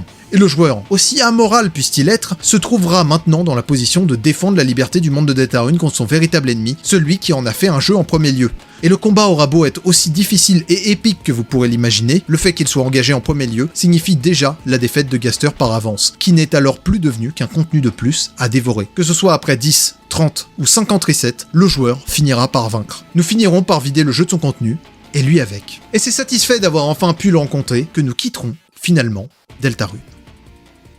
Ou bien je raconte n'importe quoi et on peut pas décemment prédire ce qui se passera dans ce jeu avec seulement 2 chapitres, qui sait? Au moins j'aurais essayé et je me serais bien amusé. Et avec tout ça, je crois que ça y est, j'ai fini. Merci à tous et à toutes d'avoir regardé la vidéo jusque-là. Étant donné sa longueur et sa complexité, ça me va droit au cœur. Si vous me le permettez, j'aimerais placer ici, avant que vous partiez, quelques mots et remerciements. D'abord et surtout à Lune et à Wendy Doodles, la première pour m'avoir accompagné sur ce script, que ce soit pendant son écriture, pendant ses réécritures et pendant le long processus de création de cette vidéo titanesque. Le second pour avoir créé l'Oblivion Theory évidemment. Et même si au final je pense avoir fait plus que de simplement l'adapter en vidéo, jamais je n'aurais pu avancer autant dans ma compréhension de Deltarune, d'Undertale et de tout le travail de Toby en général, sans son document de base. Alors, je lui en suis extrêmement reconnaissant. De gros remerciements également à Mew pour avoir repris son rôle de Noël pour ici jouer Death. Je jure que c'est plus logique que ça en a l'air. Je remercie aussi bien sûr toutes les autres sources que j'ai pu citer, je veux les mettre en avant là maintenant. Molly Stars, Alfred Chaos, Andrew Cunningham en particulier, et je vous encourage chaudement à aller creuser leur travail plus en profondeur. C'est aussi d'une très grande qualité. Et puis Enzoul, qui a aussi été un sacré partenaire de discussion sur cette théorie, c'est lui qui l'a porté à mon attention en premier lieu, et il doit faire l'innocent depuis genre 9 mois sur sa chaîne quand quelqu'un lui demande pourquoi, s'il mentionne autant l'Oblivion Theory, il la couvre pas lui-même. La réponse c'est parce que on s'était mis d'accord que c'était moi qui allais le faire, voilà, c'est ma faute. Vous l'aurez certainement compris, cette vidéo a beaucoup gonflé au fil du temps, et j'avais pas vraiment prévu que ce serait mon gros projet de l'année, ou du moins pas le seul. À la base, elle ne devait être qu'un résumé d'introduction à l'Oblivion Theory, et est progressivement devenue aussi complète et parfaite que j'ai pu la faire. Si bien qu'au moment où je vous parle, elle sort dans à peine quelques jours, mais j'ai encore une bonne portion du montage à faire, alors que je travaille dessus du lever au coucher depuis plusieurs semaines maintenant, rien qu'histoire de l'achever, et qu'elle ne tarde pas plus. Bref, je commence à frôler l'épuisement honnêtement. Mais tout ça, c'est bien. J'en tire évidemment des conclusions sur mon perfectionnisme et sur ma méthode, mais honnêtement qu'importe. C'est probablement déjà la vidéo dont je suis le plus fier pour tout un tas de raisons. J'irai pas dans les détails de pourquoi, mais cette année a été une sacrée épreuve de mon côté. J'ai un peu l'impression de dire ça tous les ans honnêtement, mais là, c'était quelque chose quand même. Voilà. C'était un de ces moments où ta vie prend un certain tournant, si bien que j'ai aucun doute sur le fait que même dans genre 30 ans, je me souviendrai de tout ça comme du mur gigantesque que ça a été à surmonter, voilà. Mais malgré ça, je crois que je m'en suis excellemment bien sorti, quand même. C'était pas parfait du tout, hein, évidemment. Il y a encore beaucoup à faire et tant de choses sur lesquelles s'améliorer, mais au vu de ce qu'il y avait à traverser, force est de constater que je me suis pas effondré, j'ai pas disparu pendant 1 an de plus, j'ai juste tenu le coup. Et mieux que ça même. Je m'y serais pas attendu une seule seconde. Rien que le mois d'il y a 1 an et demi aurait honnêtement jamais pu faire ça. Et ça veut dire qu'il y a clairement du mieux. C'est pour ça que cette vidéo est autant importante pour moi aussi. Pas juste parce que j'adore la théorie et la vidéo en elle-même, même si c'est le cas. J'avais parlé de mon rapport conflictuel à la précédente la dernière fois, mais celle-ci est aussi ma revanche dans un certain sens. Elle sera pas teintée par les contraintes qui m'ont bouffé pendant que je la créais. Elle a pas été retardée sur 2 ans. C'est pas juste l'étape qui était nécessaire, hein, mais bon. D'avoir pu la finir malgré les contraintes, C'est le triomphe d'avoir pu les ignorer, les avoir surpassés. Bref, j'ai réussi. Voilà, je m'excuse si j'ai un peu tué l'ambiance, c'était un moment nécessaire pour moi de faire le point après tout ça, et pour clore cette année. Alors, je vous remercie à nouveau si vous êtes toujours là. J'aurai probablement l'occasion de reparler d'une partie de ce qui s'est passé, le moment venu, mais en attendant, je vais enfin pouvoir me mettre à ce qui va manifestement être le gros projet de l'année prochaine, même si vous devriez me revoir dans des plus petites vidéos avant ça, vous en faites pas. C'est quelque chose qui est attendu de longue date, alors j'ai hâte qu'on y soit, et de pouvoir enfin vous montrer ça. Bien, retour au business, on dirait. D'abord, sachez que j'ai maintenant un compte Blue Sky, n'utilisant globalement plus Twitter que pour poster les actus de la chaîne et les nouvelles vidéos, donc je vous invite à plutôt me suivre là-bas. Vous pouvez aussi rejoindre le Discord, tous les liens sont dans la description. Je suis sûr qu'il va y avoir tout un tas de discussions super intéressantes dans les prochains jours avec cette vidéo, alors je lirai tout ça avec attention. Et surtout, je vous rappelle que si vous appréciez mon travail et cette vidéo en particulier, bon déjà vous pouvez évidemment la liker, la commenter, la partager, vous abonner et tout le tralala, mais surtout vous pouvez me soutenir sur ma page Tipeee. À nouveau le lien est en description, et rien qu'un tout petit peu aide énormément. Sans votre aide, je ne pourrais pas faire tout ça, alors je vous en suis extrêmement reconnaissant. Et à ce sujet, je vais maintenant remercier les soutiens de la chaîne depuis la dernière vidéo. Trizek, Eresia, Spokik, Mr. Clem, Saiko Kusuo, Enifleda, Drut, Babdou, Futong, Spardadante, Percy le Gallois, Luyam, Soleil, Antayari, Monodia, Evi Elial, Emric, Locus, Loulousk, Externs, Alcoloc, Sudi 11, Jodric, Nintenzak, Lizunian, Baptiste, Xavier, Nat le Sorcier, Trirex 67, Charcou, Inévitabilis, Kamik, Calamitos, Amib Mur, Parmentier, Salo de Wen, Jodric, Locus, Slide Up, Mexium, Tax, Kikrielos, Kebuma, Chevalier Sèche, Marius et Ous. Merci encore à chacun et chacune d'entre vous, et en espérant vraiment n'avoir oublié personne parce que vous commencez à être nombreux. Eh bien, je crois que j'ai fait le tour, il me reste plus qu'à vous souhaiter de merveilleuses fêtes de fin d'année, prenez soin de vous surtout, et je vous dis à l'année prochaine. Captain Hype, out!